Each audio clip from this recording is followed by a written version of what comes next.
Chết rồi, tới nãy rồi. Từ từ nha. Oh my god, tới nãy rồi. Oh my god. Từ nha. Từ nha. Bạn ơi, một chen thôi. Ok. Từ nha, nó bị lạc quick drop không có quen á, hiểu không? Nó lạ quá em ơi. Sao tự dưng như vậy? Trời ơi, cứu mẹ với. Cứu mẹ với, cái gì vậy? Bình thường chơi quick drop quen rồi, thôi lỏ rồi đó.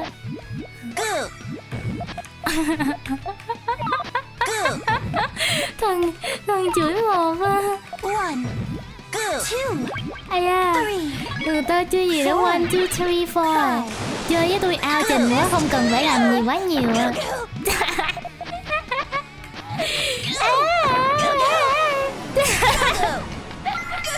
Thì nó là gì? Nó vậy đó. Nó phải gọi là xịt keo luôn. Mấy đập đàn ta xin 2, 3 tờ đó thì không chấp nhận được. Cô đi ya bay ya bay ya bay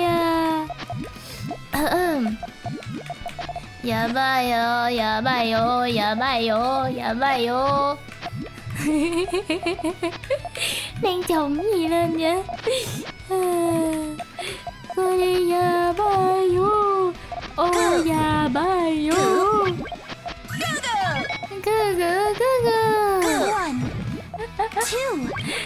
Allow me. Now behold. Oh no. Just a minute.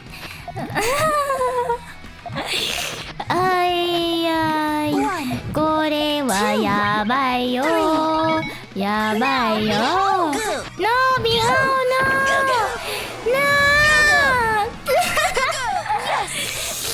Damn bro. Game gì mà khó quá vậy? Chưa hiểu đề nữa mà. Đọc hiểu nội dung như sau.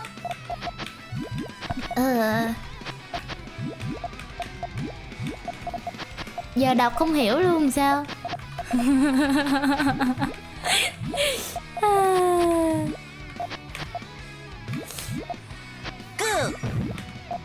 Xếp cái quái quỷ gì vậy trời ơi, không hiểu luôn á.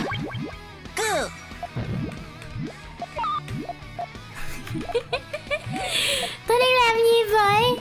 Tôi đang làm cái quái quỷ gì vậy?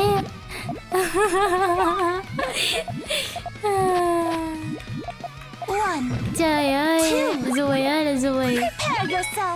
No, ya bay yo. Mở đẻ đâu vậy? Just a minute. Được rồi, mình sẽ quay lại chữ 1 nha.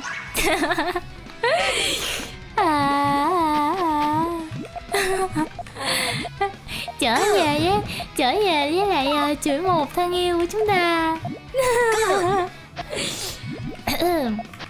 Có thể là game sẽ kết thúc sớm luôn nha. Trời ơi, cười rồ.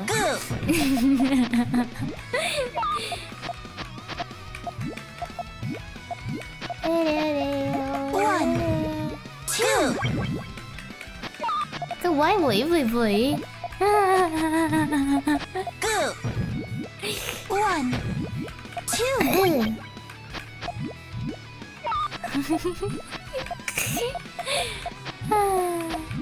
Mệt mỏi quá. 1, 2.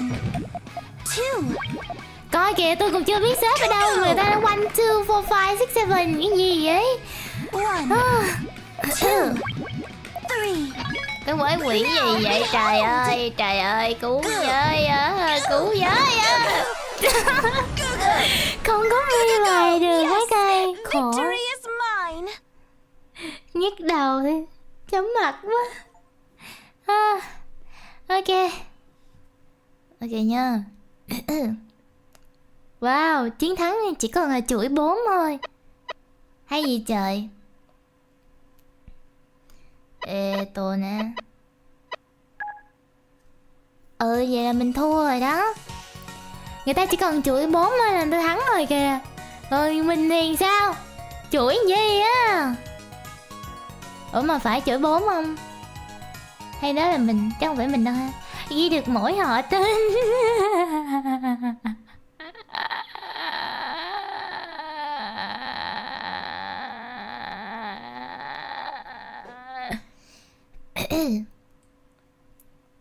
chết cười.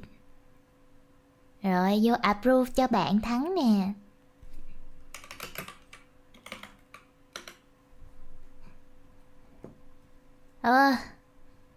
Ok. Rồi. Chúng ta đã xong việc của mình chưa nhỉ? À chưa, còn nữa. Còn chiến đấu với một người nữa. Damn bro. Ác mộng này kéo dài quá vậy. Người có kiểu cười bựa kêu nhất, cảm ơn nha. Đã cười bựa, còn cute là cái gì nữa vậy? Trời ơi, não tôi đã không lát được một cái gì nữa luôn rồi đó. Tôi cảm thấy rất là lú luôn rồi đó. Chưa kịp đọc mã đề nữa, xong mà tưởng đâu là cùng mã đề với đứa cách mình một bàn, nhưng mà không. Đèm.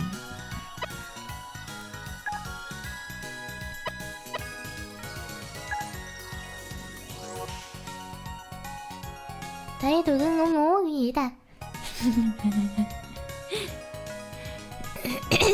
Trời ơi, coi nhỏ này nó đi thi luôn rồi hả? Dữ vậy trời. Vợ của chúng ta đi thi rồi kìa. Cô Bin đâu rồi?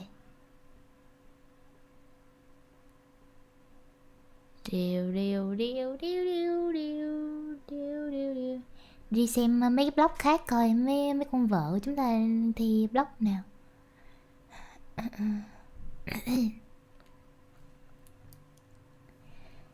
Vừa thấy thắng một trận rồi, ghê vậy trời. Quá dữ rồi, anh tự hào về em. Để coi. Bên đây có clip thi với bạn Tirena. Bạn Tirena như đợt trước là mình có chơi chung với bạn thì phải, bạn chơi con VIP dã man luôn. Kero Tiro.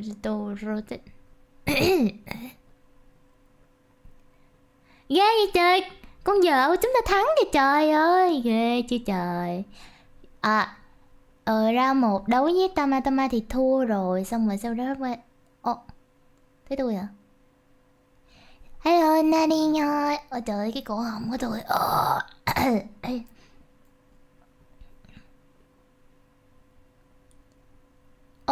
Chết nè. Hello.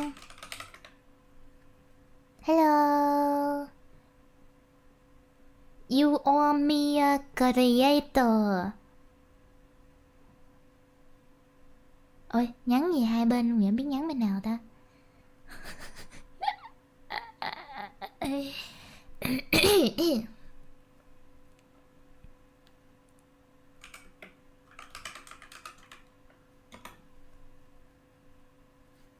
Do you want me to create a room? You create a room? You create you nha, you.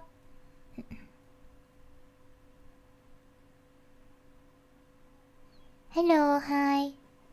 Hello, hi.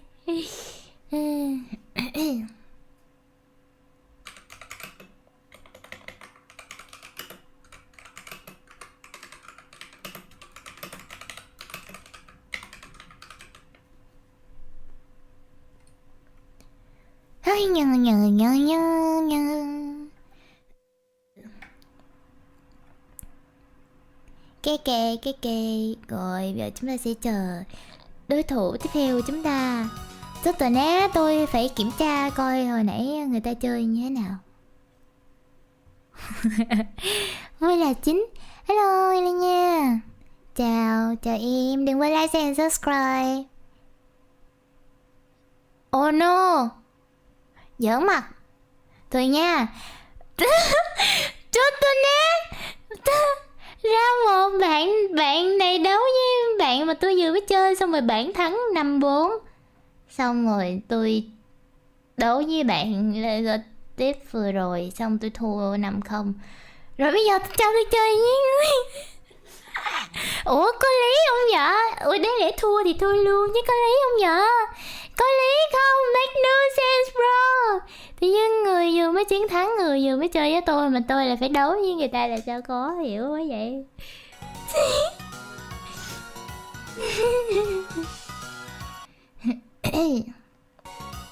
Damn bro.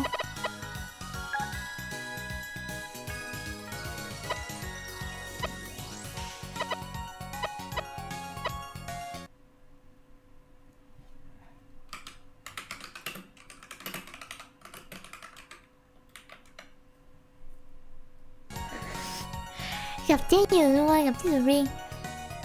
Trời ơi, tôi mới thua nhỏ kia mà nhỏ đó thua, nhỏ tôi chuẩn bị đấu là sao vậy? Là sao chơi đây à? Bà ca đây nhận nhiều quà em là gì? Quà hả? Là gì? What do you mean? What do you mean? Chết rồi, cứu tôi không thắng nổi một ván nào luôn mà. Ao trình quá.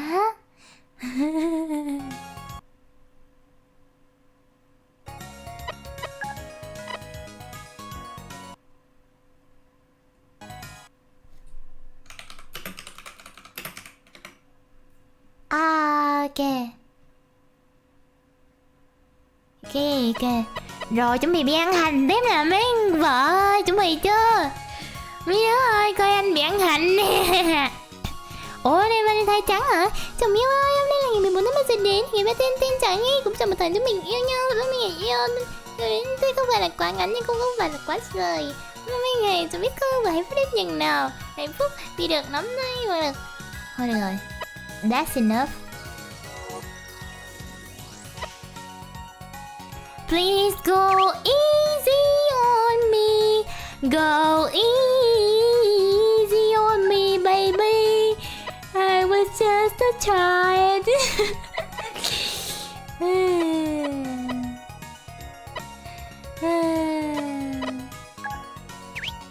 Nice to meet you.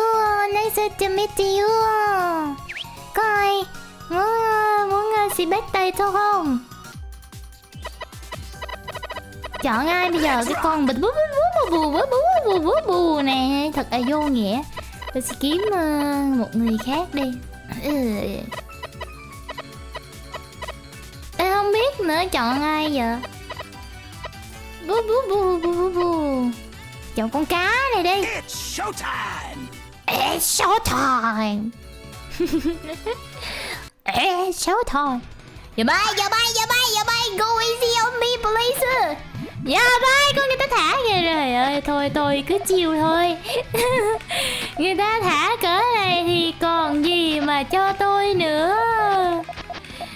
Trời ơi là ruồi. Trời ơi. Ôi trời ơi. 3, 1, 4. Damn bro.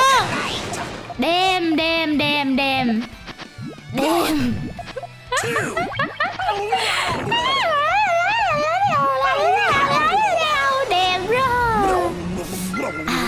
Ok. Khởi động thôi, ok. Lại nha, damn bro. Sao người ta thả được lẹ quá vậy? Sao tôi thả nó lâu dữ gì trời? Mom, pick me up, I'm scared.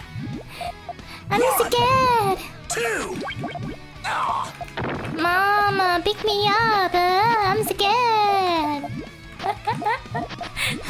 Thả đại đi, đừng xếp nữa. Người ta đi chơi mà nó kêu đừng xếp nữa, tôi kết cười lắm rồi á. No tree, no more. Chết rồi, sexy như thế gì quá rồi.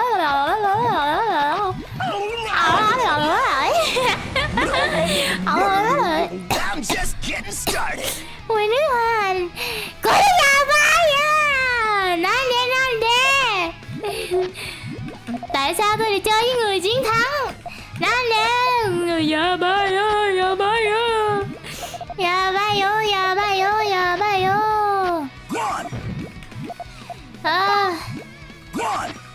Tại sao vậy? Game ơi, cho nó thấy tôi thua nhanh quá, không muốn cho tôi quên nên là nó cố tình là tạo thêm một ván nữa cho tôi chơi. Thuần quanh. 1. Ok nha. Trời, nó không có quick drop, cảm giác kỳ quặc quá. Broken Knight. 1. Cha ơi là cha ơi, quá một e luôn. Được rồi, thôi rồi, đừng có quanh nữa. Khoanh lũi đi khỏi đập đề. Cờ đi giờ bay vô, giờ bay vô, giờ bay vô, giờ bay. Ấy, cái gì vậy con chuột này? Đêm bro. 1, 2, 1. Just launch. Oh no. 1. Giờ bay. Oh no. Giờ bay vô. Tôi xong ngàn ngập mặt luôn. Riêng đi, có bị bài không? Có bị... Sao mà cái bàn phím này nó bị điên, cái gì nó nhảy tùm lum hết vậy trời. Trời ơi, cứu tôi với. Oh my god. 1.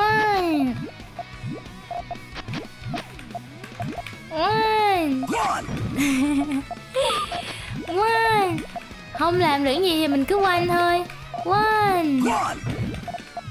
1. 1. 3. 1. Scream it out. Oh no. Dạ ba, một đống rác luôn. Quá trời rồi, quá đã đời. Mỗi ra một trang kỹ thuật lực. I'm just getting started. Wow, siêu kỹ lực. Maximum gen của người ta là 7. Wow, ok. Vậy là hơn hồi cái bạn lên video hồi nãy rồi. Bạn nó hồi nãy chuỗi 4 thôi mà còn thắng tôi, hiểu không? Tôi là không có cái chuỗi gì hết trơn á.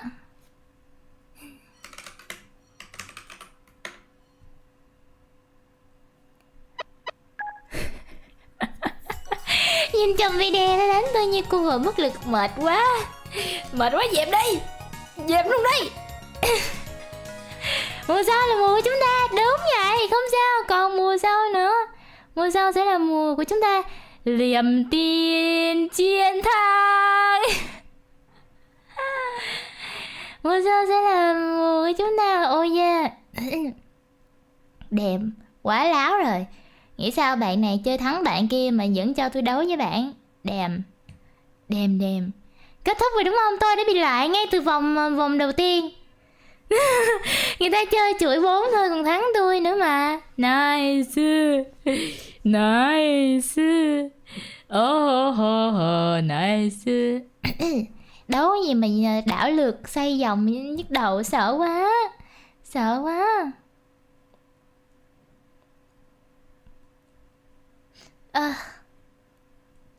Toàn những con người có não không à, như là tôi không có não hay sao ta? Có vẻ là như thế. Có vẻ là mình không có não. Nghĩ sao mà trận chung kết là bắt đầu vào lúc 2 giờ trưa mà mới 12 rưỡi thua cha ơi. Khàn tiếng luôn rồi nè.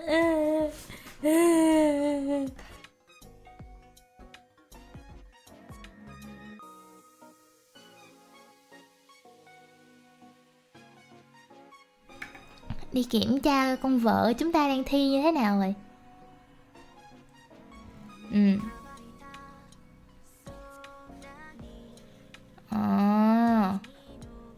Hình như con vợ chúng ta được vào vòng trong thì phải.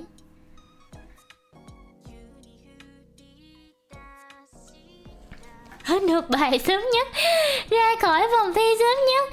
Đêm nhục nhã quá. Thi mấy mùa rồi vẫn không thể nào mà thắng nổi người ta một ván. Không có nổi một cái ván gọi là gỡ lại mặt mũi luôn á. Trời ơi, nó nhục nhã quá. Cái gì vậy, ai gọi vậy? Đêm phụ huynh gọi. Wow, thank you nhỏ tô mì nha. Tô mì tôm nha, ai đi gọi nha mình nhé. Cho đợi phụ huynh gọi rồi. Mẫu hậu thỉnh rồi. mẫu hậu cho gọi ta rồi. Hẹn gặp lại các vị bằng hữu sau nhá. Như vậy thì mình cũng đã thua rồi. Hẹn gặp lại các bạn vào 2 giờ. Chúng ta sẽ cùng nhau xem final nha. Trông để chung điện thoại cặp với em này hay vậy. Đâu có, chưa có off, mình treo ở đây thôi.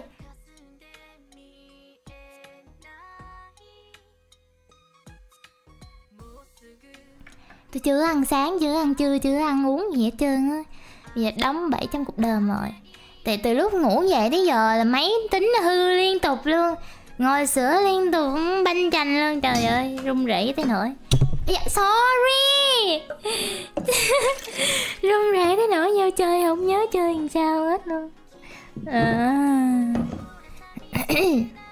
Thế như đây, chị cho em xin phỏng vấn tí cảm giác xong bài thi sớm nhất là sao rồi? Wow. Cái cảm giác như là mình là số 1 thế giới, không ai bằng mình vậy đó. Làm bài xong đầu tiên, bởi vì đọc đề cảm thấy quá đơn giản. Năm nay chắc chắn là đã trúng tủ rồi và mình nghĩ là mình sẽ được thủ khoa.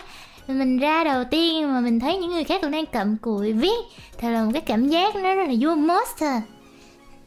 Thi sớm đi ăn. Mùa nào cũng vậy á. Mấy lần rồi đó, thi là cứ thi 2 lượt vòng lại, thua xong rồi bấm nút bén.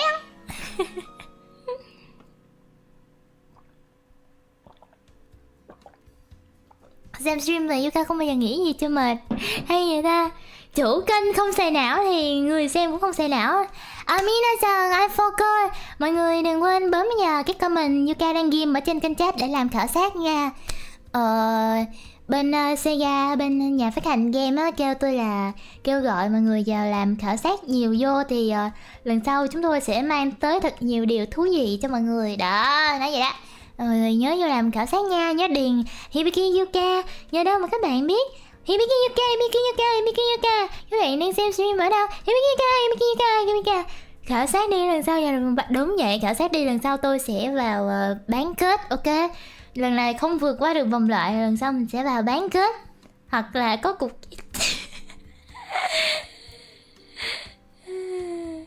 em không có thấy game đâu. Em làm cái poll vote chưa? Em vote đi xong em bấm là close poll á. Xong rồi em sẽ thấy cái tin nhắn tôi ghim trên kênh chat nha. Hai cái đó nó chen nhau ở trên kênh chat đó. Mọi người vote cái poll giúp mình, xong mọi người bấm tắt poll, close poll nhá. Và mọi người sẽ thấy cái comment khảo sát nhá. Ok. Ôi rồi, see you nha. Lát nữa gặp lại mấy con vợ. Anh đi ăn cơm đây, hẹn gặp lại vào 2 giờ nhé.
Khoan đã, tạm thời cái stream này sẽ im lặng nha, rồi xíu tôi sẽ mở nhạc lại sau.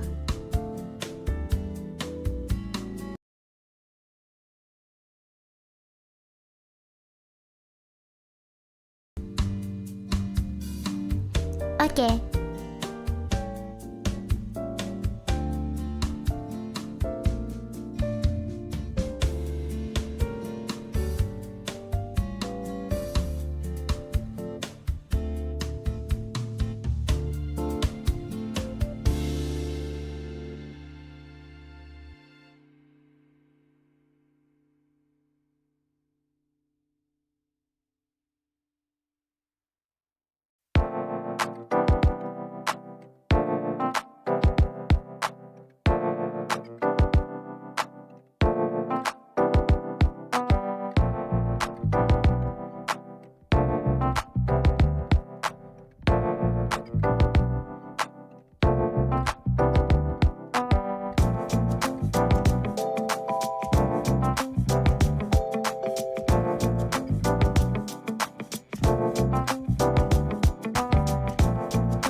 帰る頃には僕ら二人だけさ。きっと優しい雨のような光が降る。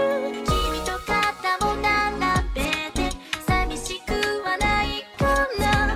さてをつないで終わりの空を見よう。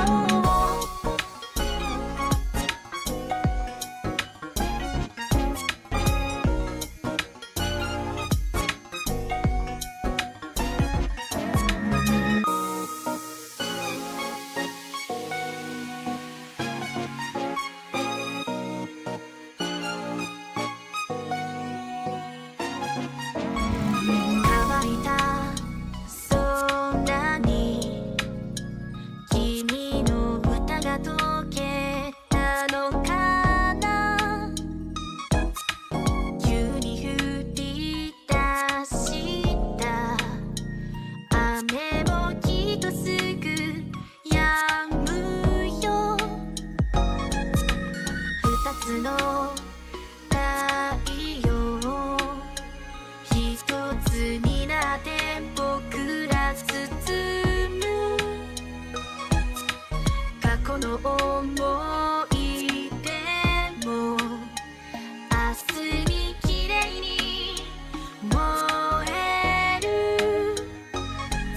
ほら目指す場所はすぐそこ。もう少し歩こう。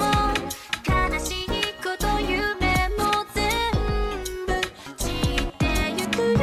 だから今は進もう。顔を伏せてゆこう。この強い風が僕らを笑ってても。湿った匂い森が霞んで見えない。もうすぐ夜明け。あとは待っていればいい。ほら星が帰る時だね。僕ら二人だけさ。また次の世界で君ときっと会える。ほら寂しくないよね。今一緒だから。さてをつ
聞こえてゆこう二人の影が沈むオレンジになぜか泣きそうになるけど混ざる黄昏が今溶けた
星が帰る頃には僕ら二人だけさきっと優しい雨のような光が降る君と肩を並べて寂しくはないかなさあ手をつないで終わりの空を見よう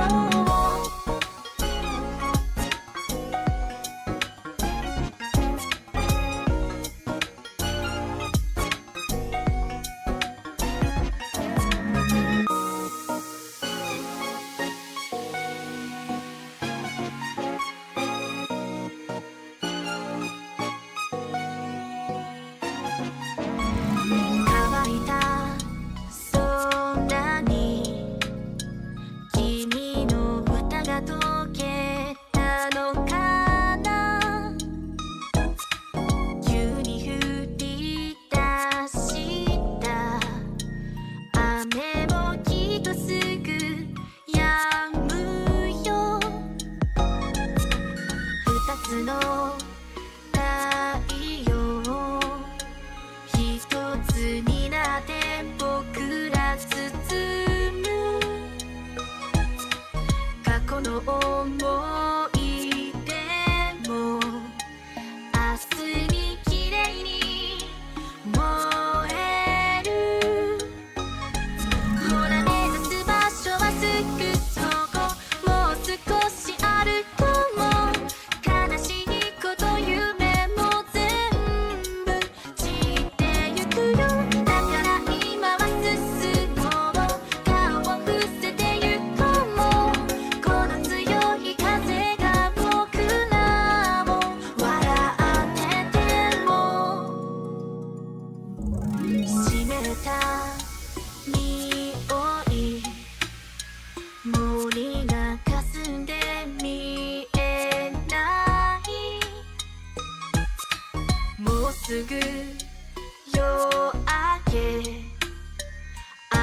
スのことは忘れてさ、近い未来超えてゆこう。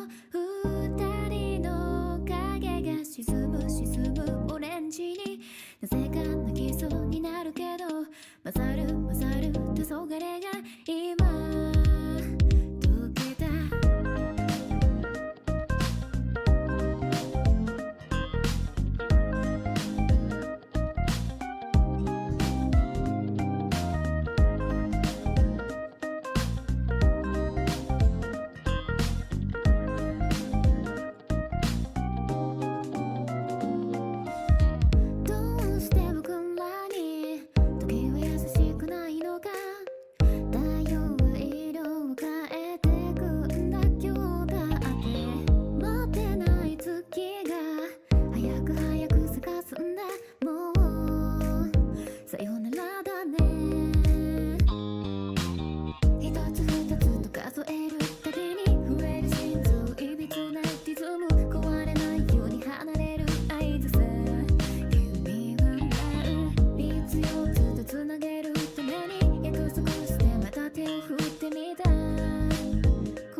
星が帰る頃には僕ら二人だけさ、きっと優しい雨のような光が降る。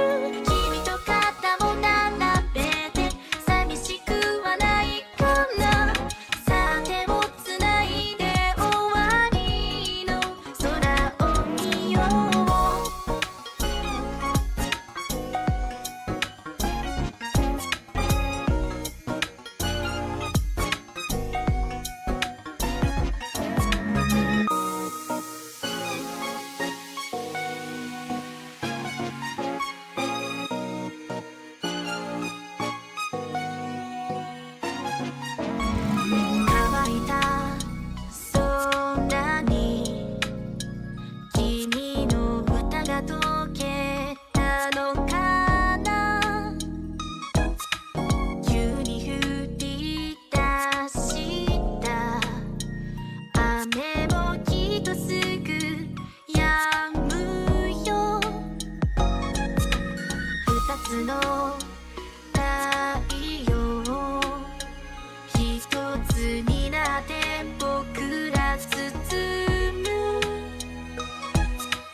思い出も明日に綺麗に燃える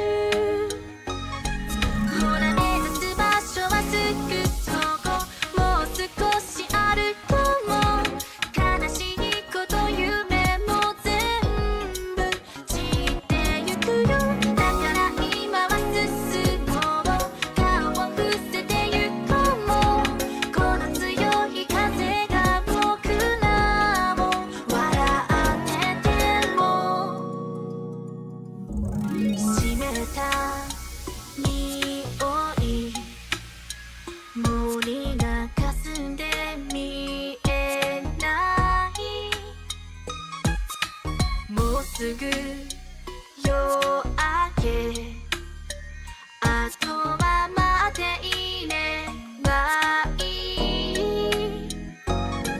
ほら星が帰る時だね僕ら二人だけさまた次の世界で君ときっと会えるほら寂しくないよね今一緒だからさあ手をつないで終わ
chào chúc nha, chào chúc nha, chào một chúc nha.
Kindly provided the gaming monitor, Giga Krista.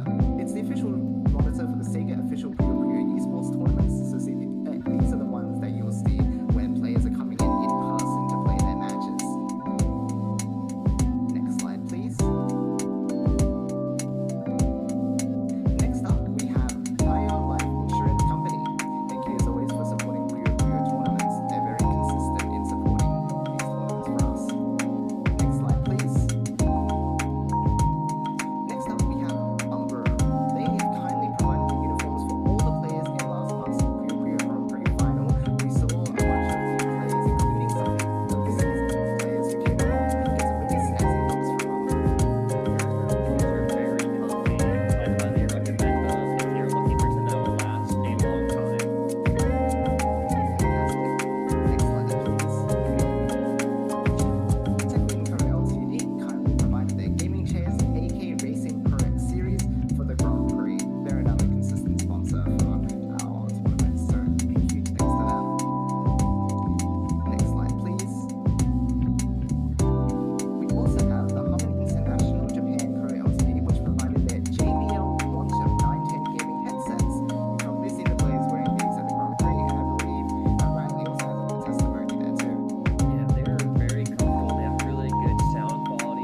They also, I think, have the player's name engraved on the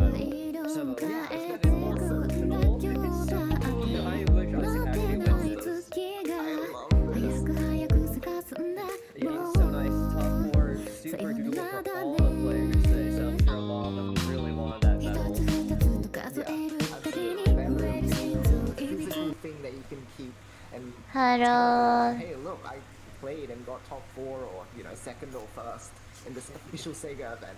That's so sick. What a cool thing to be able to flex. Show your friends, show your family, Everyone you take a across picture, the internet. put on your Twitter, on their social media. Share it on your socials. Oh my gosh, I love it. Yeah, super cool. Yeah, so today they're going to be fighting amongst themselves, and again, as we said at the top of the stream, Hello, I'm back. The different regions is going to be because Chào when we nha. looked at the participant list before the tournament, we did recognize a few names. Có hơi chảy máu. Mình phải xử lý máu của mình. Speaking of results from the group stage, Yuka. any comments that you want to give us, Riley? Damn. guys. Quê quá à. Like a clip who've been around for Để có so chiếu lên long. ngay group A coi. You have some new players sneaking by with TR Toxic putting up a really good fight his team. Quê quá à. Tamas, who has kind of come out of their pseudo retirement, playing a lot more, getting a lot more active. A new player Fee, who we have never seen Ây da, before, sao beating two ngạo very nghễ good cô cao players, quá dữ. and Ronnie and Azil, who participate in the English scene a lot, actually. Massive surprise. Con vợ hôm bữa Brick, luyện múa tay với tôi, hôm nay đi thi cũng dữ dội quá ha. strong up and coming player, even hold sets against Saki, and then this super tough pull with Carbuncle, Ice Water, Neko, all extremely active tournament players, and to round it out, Ken taking a win over Roy to get into that top 8. Yeah, some really Wi-Fi interesting results lỏ. across the board. And once again, I'm really glad that there are some people outside of our communities who have qualified for this, because then we're going to be exposed to even more players than what we've known before. Trời ơi, It Wi-Fi really shows ơi. what the PGRS is doing. It is helping, us find new players who maybe didn't know about competitive play. Like Fee, right? We've never seen before. Toxic is someone we've never seen before. Kabin, I believe is how you pronounce that, is someone we haven't really seen before. It just shows the reach that Puyo can have when you can find people who play Puyo anywhere. Yeah, absolutely. So here's the summarized top bracket for the final tournament that we're going to be seeing today. So as we mentioned, we have Tamatamas versus Fee. We have Active versus Kupin. We have Toxic versus Neko. Cool. And Puyo Ken versus GBP Rick. Any Wow. standouts that you want to highlight? Mùa sau là here mùa too, của chúng Riley? ta, đúng vậy, đúng vậy. Chúng ta sẽ luyện múa cho thiệt dẻo lên mùa sau sẽ là mùa của chúng ta. Because Neko is a Vietnam player who came in by surprise, was taking sets off a lot of the people in the English scene and the Latin America scene. Ai? So people have a lot of high hopes, I believe, for Neko, and they took off two really strong Neko. wins against Icewater and Carbuncle, which people also would not have expected. So that is just shows their performance, the practice and the preparation for this event. How about for you? Anyone sticking out? Việt for Nam you? hả? Yeah, in Dữ general, I can say trời. the same thing, where we've had a lot of players coming in recently that we had never heard of, but all of a sudden Ai they were vậy? taking sets against people who were already established. Tự nhiên within đâu our ra xuất community. hiện cái And so, lọt vô again, I'm bảng really xếp hạng curious to xong rồi see đi if vô he vòng is going trong to luôn be able bay. to beat Tamatamas Quá here dữ. and make a run Ai through the vậy? bracket. Very exciting. Then you still have like a Cliv and Rick who are, Who it is sounds that? so- Tôi không nghĩ đó là một I guess Kuka you ở could đây. call Rick and Tôi nghĩ đó là một bạn nào Because he's đó so random young, trên but internet he's mà also chơi been game. playing for a really long Trời time, ơi. despite his age, which is something very interesting about Puyo is that Xong phim players of all Vtuber. ages compete in the same bracket. So Vtuber you không can thể have sử dụng someone with, wifi để like, kết 5 years nối. experience and still be very young, versus Không thể by sử dụng someone wifi để with kết someone with nối 5 mua years đồ experience also on the older đêm. side. So it's a very Đêm unique bro. attribute you'll get in many Nếu mà traditional được phỏng sports or vấn trả even lời tại other, em like, xem stream video game Yuka thì competitions. nổi giống. Yes. Yeah, there's been a huge surge of like players Là from, I HDB think luôn đó. what's really cool about Lên Puyo phỏng is vấn và trả there lời is về just HDB. a Ướt. presence of players across Ướt all rì. stands, because I think there's a lot of Nhưng mà more dễ active games vậy. like FPSs Lấy đâu where ra mà ngon the cơm vậy. older players get, the less their reflexes can actually keep them in the game, and so they sort of fall out of the esport. But with Puyo, even the older category of players are still able to participate, which is really exciting. Yeah. I think the thing about Puyo is it really rewards good decision making, like how willing you are to think ahead, but also behind. Because a lot of Puyo is just like knowing how to piece together, you know, a puzzle, right? Like a puzzle game. That's it. But it's also like Exactly. knowing how to identify like which pieces of the puzzle are right and which ones are wrong. Ai vậy trời? Which something you know Có ai Rick has biết been nó là ai doing chưa? if you in that like match versus Ken. As I mentioned Quá before, you know, mạnh. he's been playing all Hỏi sorts of info Saki, bạn but vụ during làm the Kuka là Sega nổi giống luôn, PGRS đúng rồi. season, he actually most Bạn notably Neko won vào a kênh tournament Bình Điền against khảo one of sát. Korea's best players, Sunred, and also Chỗ anh against em đừng you vào nhau when hỗ you trợ guys nhau played cái. in grand finals. That's right. Yeah, he's shown a really dominant Là game người across the ta board. đó, là người ta là and người also, nào nhỉ? we have match 1 of round 1 in the final tournament coming up very soon. So as soon as the players are ready, they are going to begin. So stay tuned. We're going to hop right into the action very soon. I'm so excited for our first match. I can feel Đúng the rồi. excitement coursing through my body. Hỗ trợ You nhau know? phát. Same here. I'm so keen for these matches. Trời ơi, wifi lỏ. Ủa, bắt đầu rồi kìa. Let's see it. We have Tama's on the left and Phi on the right. Let's see what kind of playstyles they have going Wow, on. Thái, Philippines hả? B with the interesting tail start first. You don't really see that commonly. Wait, oh my god, Phi is main. Trời ơi, It's all wifi clear. He's gonna get a ơi. bonus. He's gonna get another extra rock. Wait, Thomas is not ready. Oh wow. Dễ cứu That's a wifi. nasty Nó có play đi to chiều start lên the xe game, buýt but gặp that's what tôi you hả? gotta do. Wow. As a reminder, it's Em close đi to sao? 5. Hạnh phúc quá. And it's such a good like check on your opponent Đúng to rồi, có see trò if they số are nhạc paying nữa nhưng mà chúng ta attention. sẽ chỉ chơi Puyo Because thôi. Tama built Puyo for a Puyo very dễ thương flat mà. build, so it's gonna take a little bit longer for him to Nó get còn to có biểu his cảm full nữa, hiểu không? chain. Thú vị. Whereas Phi built very, you know, Cơ. flexible with L shapes. Cơ. It's gonna be another rush attack. Cơ. They're purple. Yeah. Nhanh Interesting. Yeah, Tama was keeping their chain open this time around, but just couldn't cycle to the trigger piece this time around. Yeah, but wait, the blues are actually pretty accessible. There's a chance to dig down here for Tama to get to those blues, but he just put on the pressure so much. Ôi trời ơi, ôi trời ơi.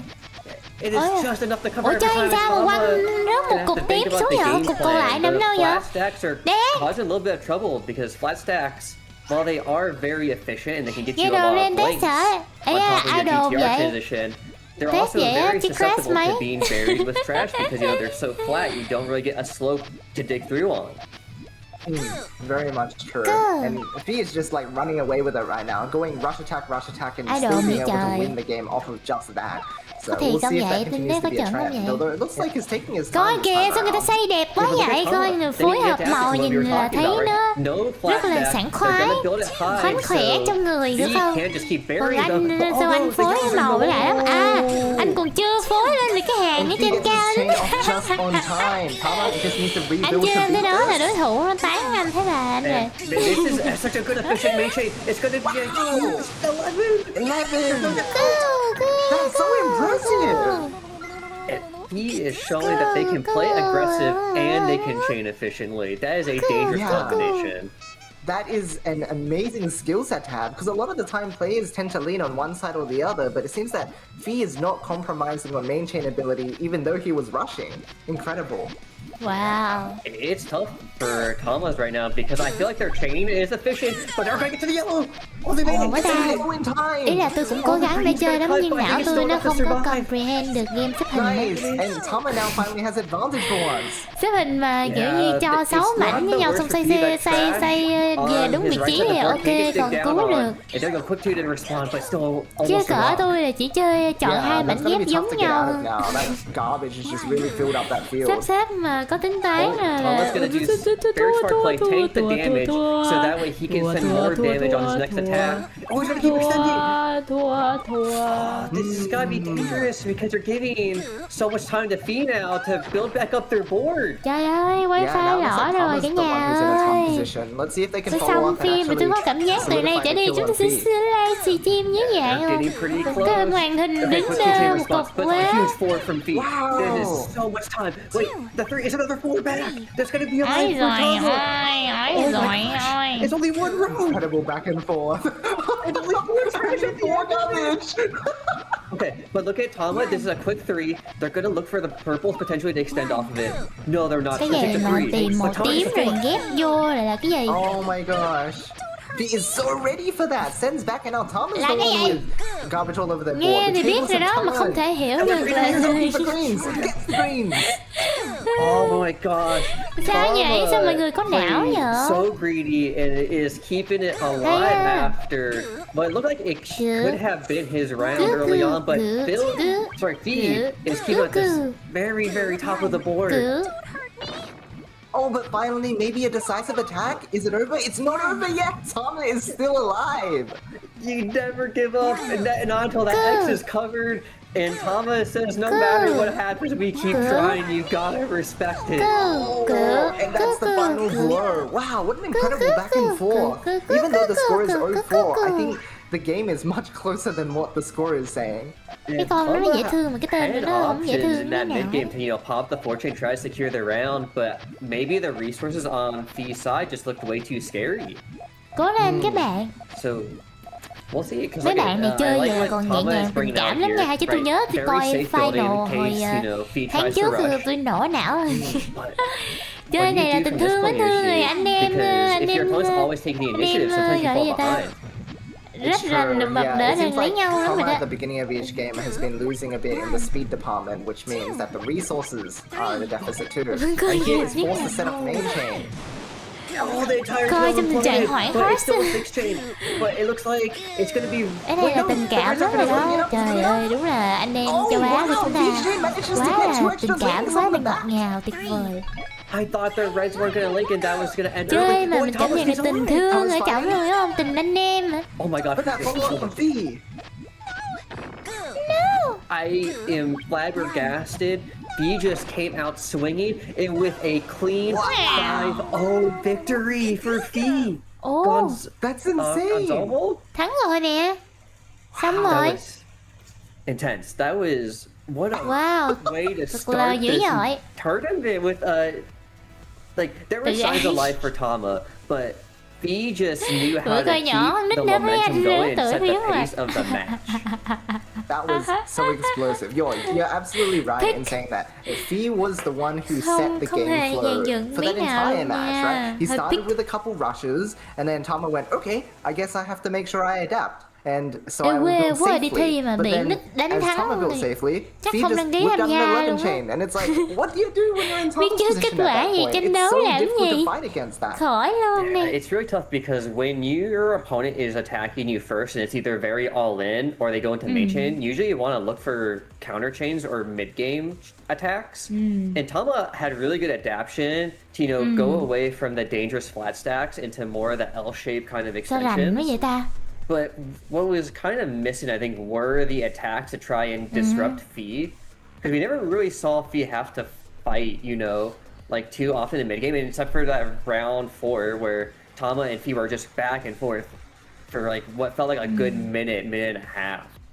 Yeah, the tough thing with that match too is even though it was a good volley, Tama did have the advantage for a while. So I think one of the difficult things that they had to deal with as well was closing out rounds, right? Yeah. Even if they had advantage, they just couldn't follow up fast enough because Fee was just on the ball constantly. Yeah, because Fee was very quick. Because even though Tama had like the 4 chain available, in that fourth Mất tập round, trung he quá, biết was sao still mắt putting cái out ông bên phải multiple to quá threes vậy? and twos. So that may have mitigated the damage, which may have made Tôi Tama bị mất tập feel trung unsafe rồi. to commit all those resources without Sao mắt looking cũng for at mù least quá that vậy? 5 chain we always talk about when you want to go into that post game. Yeah, absolutely. And again, it's the sort of thing where everything's a resource battle, right? If you can't come out with the 5 chain in time before your opponent does, then the resources you spend are all for nil, right?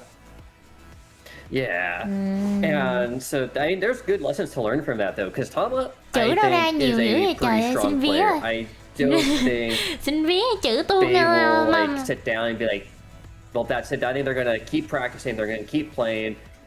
They keep looking for matches with people in the community spaces. So I think next time we see them, they're gonna be Tiếng even Việt hả? stronger.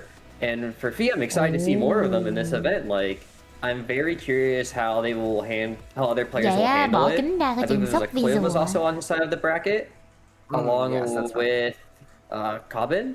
So whoever they end up playing, I'll be very curious to see the result of that match. Yes, very true. GG. On the bottom half, there's still TR Toxic versus Neko, and Ken versus Rick. And again, it kind of goes back into that one kind of like player we're familiar with and one that we're not. Toxic, could be a pace setter as well. They could be someone who's very fast, aggressive. Where for Neko, we know is very kind of like a little bit slower but very efficient. Yeah, which I guess is kind of what Tama was doing here too. So a bit slower, but also very efficient. Their main chains were great. They just didn't manage to be able to show that off so well in such a short set. And it looks like our next match might be coming up soon. Super excited to see what we have in Chuẩn bị store. có trận đấu tiếp theo rồi nha mọi người For it, nha. everybody. It Any was an explosive predictions? start to the event. Biết tiếp theo thế ai đây? Neko Yeah, sao? after that It's a first tough round. one, isn't it? Neko. Toxic versus Neko. Trời, 1000 năm rồi mới nghe tiếng Donate á. Em Lạ Sa lắm. Ba đã The nhận nhận Nói giúp ra Japanese community in general has just been leveling up so livestream chưa much mấy nhỏ recently, kia làm and they're hào really sát raising nữa their players up. DNT nước Ái But nghe. again, Neko's been really active in our community as well, and so Nhớ làm đầy đủ go either nha, way nhớ làm khảo in sát terms mình of game ở who trên is comment putting more nha. time in recently. Nhớ livestream nha. Ai It's so tough to say nha. because like while Có anh nghe em, đúng rồi, Neko có is anh not nghe new as a em, player, they are new to the community Neko, space. And Neko. tournaments are very different compared to playing online and like with your friends because there's a level of pressure, right? Because you know Người there's Việt a Nam medal không ai online, you want that donate medal, bên you want that kind of like Absolutely. prestige, that honor. Các And bạn so Donate when you đâu come into a có. tournament for the first time, or even Bình like thường for mỗi people lần multiple tournaments, like you have stream to attend, thì sometimes it never lượng goes away. Like donate there's always a trên bit Scan of cũng nhiều nerves. á. And when you are new, you tend to have those nerves more because it's a first time experience. Wow, bắt đầu rồi kìa. And here we go, Toxic Let's see if it versus ends up coming through Neko. that way. Yes, Cái gì we have đây? Có Toxic hình on the luôn left, hả? Biết Neko ai on the không? right. Again, this is still Có ai biết first ai to không? five. Truy lùng coi. And you can Bây kind giờ of sẽ see it already, hình right? đào nha. Toxic is playing real fast, but Chỉ even cần một tấm ảnh though thôi là Neko xíu is là playing đủ để slower, tìm hết their tất cả các blades thông are tin very rồi. efficient. Oh, this is Okay, pulls the super send main exciting. straight away. Wait, I think Neko's okay because this is a pretty beefy 4-chain. Okay, pretty even.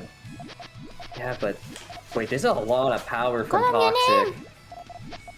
Oh wait, Yeah, it looks like Toxic's already sending. it's just an attack Một tấm actually hình là because tiền they rồi em. set up a flat stack on their transition and decided to poke out Neko. Trong 5 phút phải tìm mọi thông tin của người này. That speed diff might be coming along a second time in this match. It might be another highlight of Wow. it. If Toxic just keeps playing this Hồi quickly, nãy then nghe người Neko ta might kêu be là able to bạn keep này up mới the xuất hiện ở resources, trong so giải đấu I này wonder á. what Neko's game plan is going to evolve into Hình như next. đó giờ không có người Việt Nam đi thi thì I phải. expect Neko to kind of like keep that cool, calm, collectedness, Hãy cho you know, bạn ấy focus thời on these gian. efficient links. And oh my god, what a Champion của clean flat năm stack sau from sẽ là Toxic bạn on top ấy, of that hoặc năm GTR. nay. That is insane efficiency. Nice one chain poke as well to disturb Neko. Có ai thi thì đúng Oh, vậy, right, hai người right thi mate. 2 lần rồi, tuyệt This vời is chưa? right to make for Neko as well. Oh, but that blue part at the back of the chain is going to be really rough for Wow, Neko. 5, 6, 7, Only a 8, 7 chết, versus chết. Toxic's 8. That was so close too. If Trời Neko's chain ơi. just didn't cut in that moment, it would have been even. Yeah, this is the tough part, you know, the top cuts. You kind of go back to those nerves and look Cố lên. a little shaky because, you know, Cố lên, that Neko cut ơi, could have been cố a 10 chain lên, that could have cố gotten them the round. lên. But that's okay because Neko is a strong player. You know they can bounce it back. Yeah, that's right. And they are playing faster now. I think they've recognized that, you know, if they want to keep up in this matchup, they've just got to mash out those links. And they're doing a fantastic job of doing just that. Oh yeah, here we go, 2 poke. Oh no! Wait, huge. You're gonna cover the green transition. And we're going right to main. Okay. Wait, there's no way down. The yellows aren't coming in. Oh! Ôi trời ơi Gets it bạn just ơi! Wait, did Trời that ơi, cut? người ta No, đang no, it doesn't. We're safe. phá chuỗi nhà bên đây trống không. Still enough. That's Even kind with of Ôi, it. nhanh lên người đẹp exactly. ơi! Nice 4-chain response from Neko. But unfortunately, Ôi just not trời going to ơi. be enough in this case. Toxic as well. Không sao, không sao, You không know, sao, còn we thở know là còn Taiwanese players are gỡ. very strong. Còn thở là but còn for someone gỡ. I've not seen before, it's clear he plays like very actively. The decision making has been very top notch. The flat stacks have been good. The extensions have been good. Very scary Nhã nhã matchup. thôi. Đúng rồi. Absolutely. But it looks like Neko's not lagging too Coi far bị behind vui trở now. về That was a nè. good attempt at poking and just going Đúng into không, main comeback? chain, but I guess it was a little too fast. It gave Toxic a little too much time. Ý, nhã I rác agree một with quanh that. kìa, But cái đó this tôi is làm looking được pretty nha. nice for Neko. Good small 2 back. And it's only another 2 back from Toxic. So this is giving Neko a lot of time. Look Wow, at sao the người ta có nhiều extension. chuỗi This vậy could be ta, another người ta có chance chuỗi for Neko phụ or nữa an kìa. attack. Neko is so far ahead in resources this time around, just like Hay ha. controlling the momentum of this particular match. Oh, they're gonna go for it. Đâu là muốn xỉu luôn, sao ta Oh, làm nice gì two ta? block actually. So good, so good. Okay, they're gonna, I think they're looking for the extension. They're so insane with it. I am so scared, but also excited. They're gonna get it. It's right there. The perfect blue purple. Wow. Okay, and Toxic can also set off chain with the perfect piece. Whoa, it's simultaneous! Who's going to win?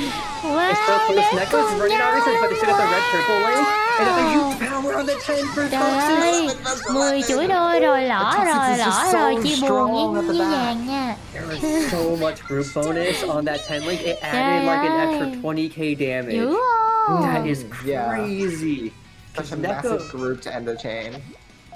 Neko just looked like they had the resource that time. Like, it Giống looked like nhau they nhưng had mà got a bên pretty kia nó có sizable một advantage lần with chuỗi some of đôi the nữa. folks in clearing, but that's the power of group bonus that you'll see from a lot of Nổ players lần, hai nowadays màu. picking up that skill to make those chains both, because if you can't make the lengths, if you get a lot of group Trời bonus, ơi. it's almost the Mới same vô thing. đó ăn rác rồi. Exactly. Oh, Toxic with the Trời follow-up after ơi. getting that first berry, but Neko is digging down really nicely here. Toxic is now limited on time. Rồi, to vô try chuỗi and chính beat luôn out hả? Neko's chain. And Toxic lost a lot of resources for that, so it's gonna be really hard. Oh, it's gonna be close. Okay, goes for main, but let's see if it's going to end up being enough against Neko's really Quá efficient dữ. chaining once again. Oh, there's a missing blue, unfortunately. But Neko, Ồ, đó, Team đó, point lên 4 on the bắt đầu board, gỡ lại là thấy saying it's chưa? not over until Thấy it's chưa? over. Thấy anh That's em it. chi chưa? We could see a reversal happen right now Thấy if em Neko can chưa? just keep it together. Nhường thôi, But it's a lot nhường of nó pressure, thử like you were saying, thôi. Riley, in a tournament setting. Yeah, but I think there's also more pressure when you know you're about to win a set, so I think you can never really Kịch count someone tính out. And liền. Neko's just gonna go for it. Okay. Nice burying of resources on Toxic's end. Yeah, it's actually so hard to come back from, because those yellows, which are the key Chơi point ba, of chơi một toxic này trigger giống in tôi the á. column 1 through 3, are super buried. That is 3 to 4 rows of trash. Like, Oh, but he's doing a good job of getting down. Rác, rác, but look rác. at this. Quá This is, could be trời a very rác. quick follow-up Rác from là Neko rác. if Neko wants it. And it is. There's no blue for Toxic. Oh, 14 from both sides, and Toxic is now down to his resources. Yeah, this is so scary for Neko. They had the advantage. They're gonna go for another big attack. It's another 3. But Toxic is ready. Wow, Oh, look at those no. extensions and that huge group bonus again on the 5th link. Yeah, Toxic Oh, just no. played so well around that garbage. Không sao, For không a sao, lot of mùa players, sau. 4 rows Mùa like sau that làm lại. is GG, really hard to deal GG. with. But Toxic, congrats on the 5-1 victory. Showed that no matter how much trash you put on his board, he's always ready to dig down. Yeah, very dominant. Không there. quan trọng And là again, bao nhiêu just rác so quẳng qua happy to bên spend resources to bàn get của down mình. so that he was able to Cỡ nào overwhelm cũng Neko. dẹp được, Neko quá showed a ngầu. really strong presence too, but once again, I think it came down to the speed difference because it was only the lack of resources. Mùa that sau made thế là it so mùa that của Neko chúng ta. couldn't keep up in that instance, I think. Yeah, it was tough because I feel like. I think the thing, Mùa I'll take away này the vô biggest point thử from that thôi, match was mới Toxic's mà, build mới đó orders mà, mới chớm mà. felt much more flexible thôi, compared to thử thôi. Neko's. Like Neko had Mùa really sau good chain là length too. Like I người felt like they were pretty vua even on trở chain length. về. But Toxic, he had like you could build flat stacks. He could also build like double L shape on top of his transitions, which let you change up your playstyle a lot. Versus Neko was a lot of like 2-2 stairs or a sandwich on the transition of GTR, which kind of don't let you do a lot else other than extend main chain lengths. Yeah, and I'd say that flexible routing also happens to help a lot when you're like in those post-game scenarios. When half of your board is covered with garbage, it's really difficult to try and Sao build mấy a đứa nghe straightforward còn chain còn because nhớ of the gì limited không? space and limited resources you have. And so in Tôi being nhớ able những to cái build chuỗi those more đặc biệt, flexible chuỗi chains, Toxic flexible was a đợt lot trước thì more chúng ta able vừa to mới dig xem thôi. down and then follow up. Yeah, and one of the things people don't talk about was like when you build like let's say one flat row on top of GTR, a nice 3 colors. If you build 2 L shapes on top of it, or even just one, suddenly Dạ your main bộ chain can đi. become 2 double attack or Hellfire in English. And that can be really hard to deal with if you're, let's say, only building like sandwich that only repeats into itself. because then your only option usually is to send just the main. Việc nghe And sớm. unless you've got a lot of speed, it can be Cái gì very đâu scary. thì nãy giờ So we đang know khen Puyo xài can chuỗi tốt build thôi. cheerleading Có cả sandwich chuỗi and get sandwich really là far. We've seen kẹp it in kẹp Japan, we've Puyo ở seen it giữa outside of rồi. Japan. So it Có is chuỗi possible. GTR là Yeah, and chuỗi the thing is, we đúc did chiếc also giới see như Neko vậy. being a little bit better at adapting to situations with two chaining, but Yeah. in the end, Toxic's more flexible chaining allowed for bigger responses. Yeah, and looks like we got our top 4. Fee versus Cliv. Tóc kim Toxic là sao ra? versus TBP Rick.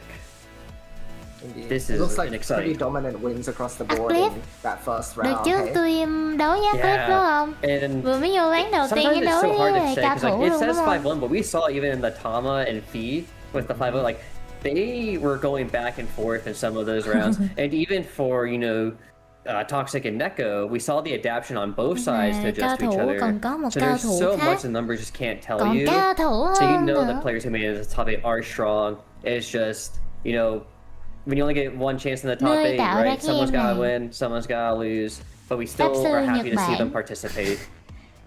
Yeah, absolutely the case. And the other factor of it is, as well, in terms of set length, when you have a longer set, it's less likely that you're going to end up with a score Thôi such nhà as vô 5-0 địch. because that amount of time is difficult for players since they need a bit of time to warm up to their Tại này opponent tiếng a lot chưa of the được time. gì vậy? So from here on out, for semi-finals, we are going to be doing first to 10s, and so we're really going to be able to Wow, see người all đầu of our players' tiên potentials in thắng these 10 matches. nha. Yeah, so we'll see a lot more of that adaptation game.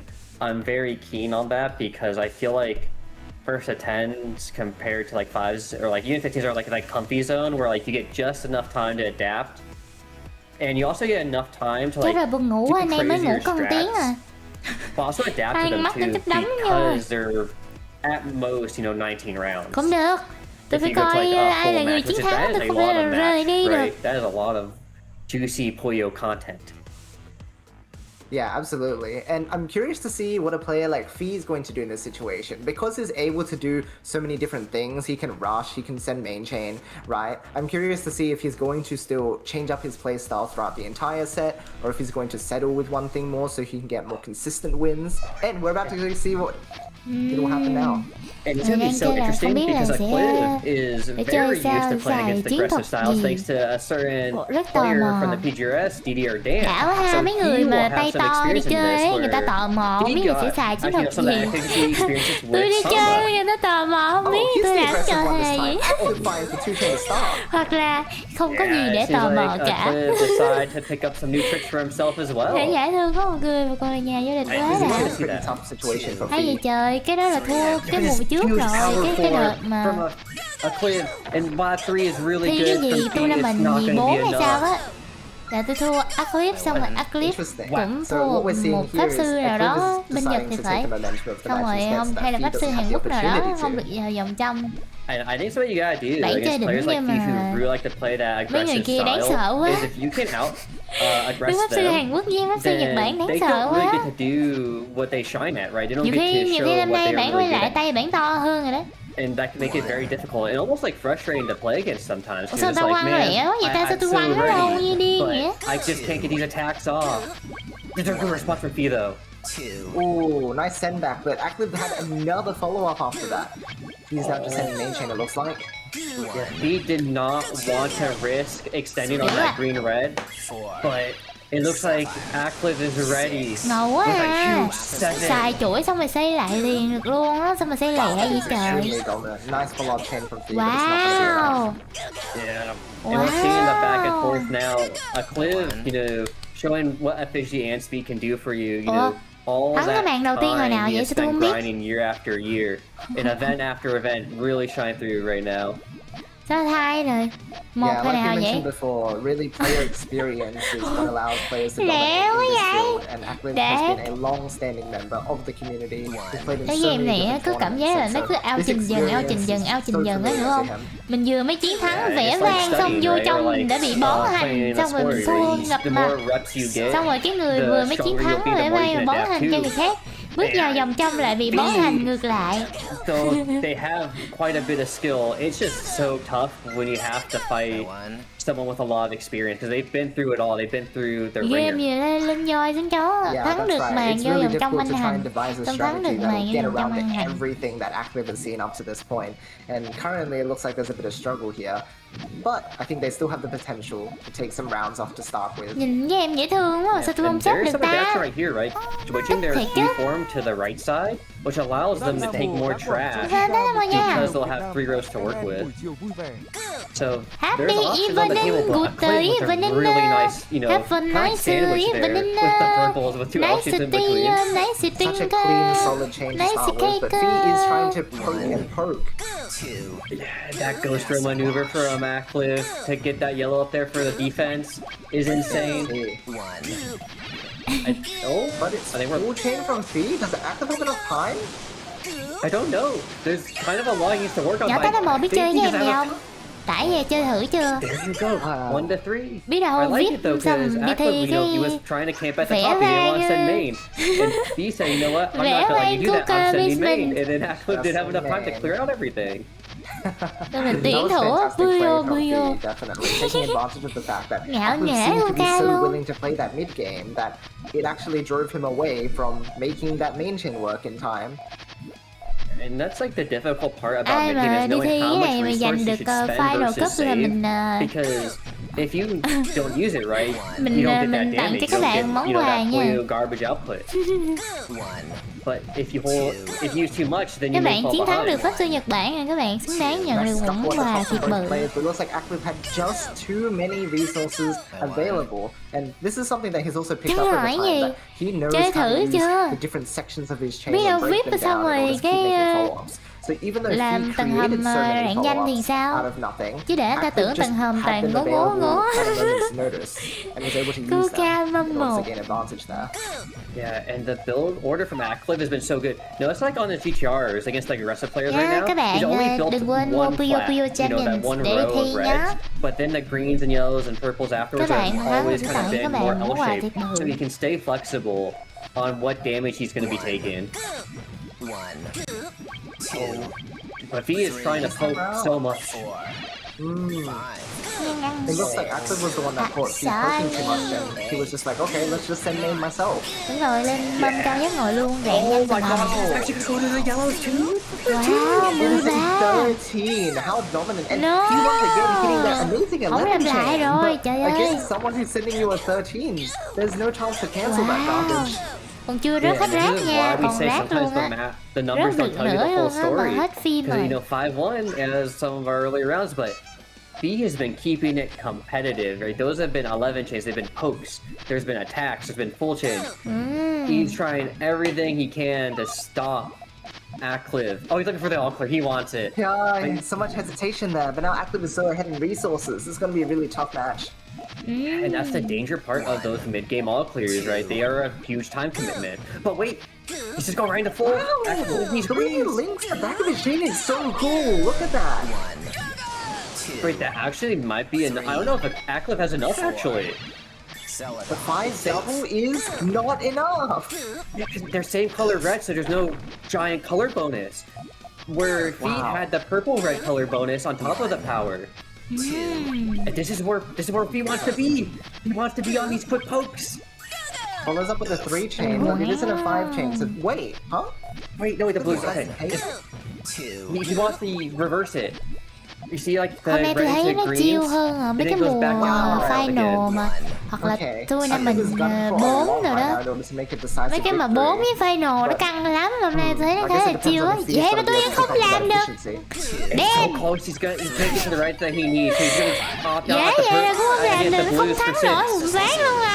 Oh, Sigchip of Acliff, what an amazing dig in order to reverse that Đau round. đớn gục That ngã. was insane because it looked like his chain started from the right, but then when he tanked, I was like, wait, no, that's a left side tank. And I don't think Fee expected that either, because I think Fee expected like, oh, I just covered him. We're in the zone, you know. Yeah, it really looked like he had things going, but that really sheds light onto the importance of being able to finish off your opponent. You don't want to send something too small because then it won't completely bury them. But if you send something too long, they're going to get too much time, right? Yeah. It's a difficult balance. I agree, but hey, you know, saw that from that round from Pete. Good at dash on the attacks that kind of like keep Active under pressure. But oh, he sees it's not maining. He needs a purple warning. Didn't get them in Ủa time. chết trên mặt hả It's trời. such a shame because Pete red. He looked over, saw it wasn't made from Active. He's like, I can extend right now. It's a fortune that takes a long time to finish. But the Tiến game bộ just dữ saying, chưa? Tôi thấy oh, there's no thua còn purples nhanh here, hơn là mấy fam. cái mùa tôi đi tham gia tôi năm mình 4 nữa. Tôi năm mình That's 4 the là hard tôi part. còn Where Puyo is the puzzle, right? We chống talked trả about nha. Còn này giống như người ta vừa vô người ta biết tôi chơi anh được người ta cho tôi chết luôn. hard line to find sometimes. Mấy người pro player là người ta còn cho thời gian xếp hiểu không? Xong rồi người ta xây thêm thiệt là cao. Xong nó tạt cho tôi I think he's chàng. also Còn checking hôm nay á, the tôi thấy chain mới work. It's chửi actually a 4 much nên tôi more chấp traditional nhất. chain compared to his usual building order. Right, this is a very clean GTR. Tiện sát vô vòng trong không mấy ní. Chain Có đó, có vô vòng trong nhưng mà I won. I'm like, trong đâu there's á. just so many moments of Tại vì có brilliance một for Phi ván that là are just right thua there, rồi just nên inch là or tôi just like cũng không biết centimeters nữa vô away. trong đâu But rồi á. Active is just fast enough to stop Phi from getting there in time. Yeah, it's that brief moments of hesitation where he just had to commit to something a little bit faster in order to get his piece in time to respond. Yeah, it's just so difficult with Active throwing out so many L shapes. Oh, we're gonna go try to cover the blues? That would be huge. But Active is saying, no, I'm not gonna let you cover me. It's gonna hellfire. No, xịt giáp chống mũi này giống như mũi chứ. His response is just not enough Wow. I won. Yes. He had so much I resource, and I won. think that's why Active Cái decided quả to giọng attack nghe because ghét he rồi chứ. realized how hard it was I for him to won. extend those blues on his right side to avoid the color conflict later. Hold on. Is this what I think it is? It's theirs. Guys, stairs?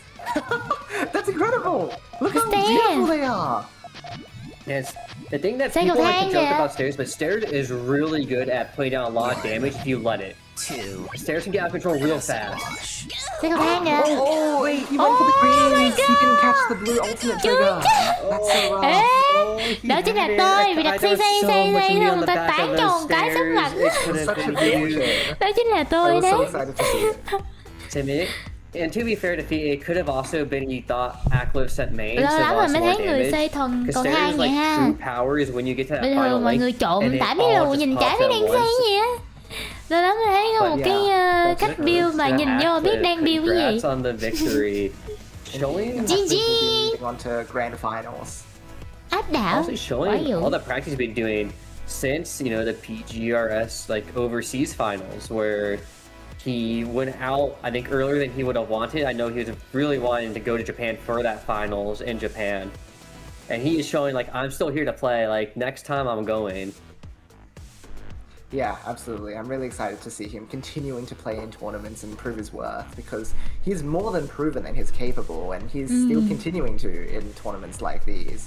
But he just needs to push through. Sao and nhỏ get that xóa ra first thì place. xong rồi không thấy nó vô báo cáo Absolutely. gì And hết I'll ta. also give another congratulations to Fee for Đâu coming luôn rồi. in as like a new player. Không thấy vô cập And to nhật not tình only hình get dễ out vậy. of groups, you make top 4 and you get a medal. You get a medal! He still Right. made it far enough to get a medal. Like, that's so sick. Like, not many people can say I entered my first tournament and got a medal. It's so rare across any Ghê game. vậy, tham The gia fact giải that đấu you đầu can say, tiên hey, nhận I được won a huân medal chương luôn rồi, ghê vậy. is huge. Like, so many players can say that. So, just huge props to Fee. Yeah, a lot to be proud of there. I was also really Chào impressed tham by gia Fee's reaction ability nhở? to use those Anh like tham gia rồi đấy em, non-standard anh builds. chiến It thắng looked like rồi, a anh lot đau of the trình time he quá. wasn't using standard Anh đau builds. trình By quá, the end, anh we saw a little là bit of nhà GTR, vô địch we saw của giải the đấu này standards, but rồi. before that, Còn it lại was mấy người very thua cuộc chơi freestyle, nhau so thôi. that was awesome to see, you know, something a little different from our players. Yeah, like when players start tail first, with like how Fee did, where they kind of just like build in reverse as you would a normal chain where you would usually start with your key, is very Đời unique chưa từng biết huy because chương là gì. I Ê think đúng rồi, in cuộc Puyo, đời for mọi a người đã lot of từng được people, nhận like huy your key chương form gì kind of chưa? establishes what your chain's going to look like, so you can make a Đi flow thi cái gì chart nhận out được of huy it. chương bây giờ But chưa? when you start tail first, you don't really get to choose what your key form is. You kind of just pick a key form that happens to look good at the time, and that can change the whole dynamic Ăn of dở your như triệu đô playstyle. vậy, ai biết đâu. Yeah, he had Đếm tons không of nổi luôn flexibility á. as a result of that. Very Không thể nào impressive. đếm được luôn. Now we are almost ready to start the second semi-final match, so stay tuned for that one. It's going to be another really good match. This will be really interesting because Rick might be the fastest player in this event. He is so Like- scary. He Rick is là extremely Rick Roll đó. fast.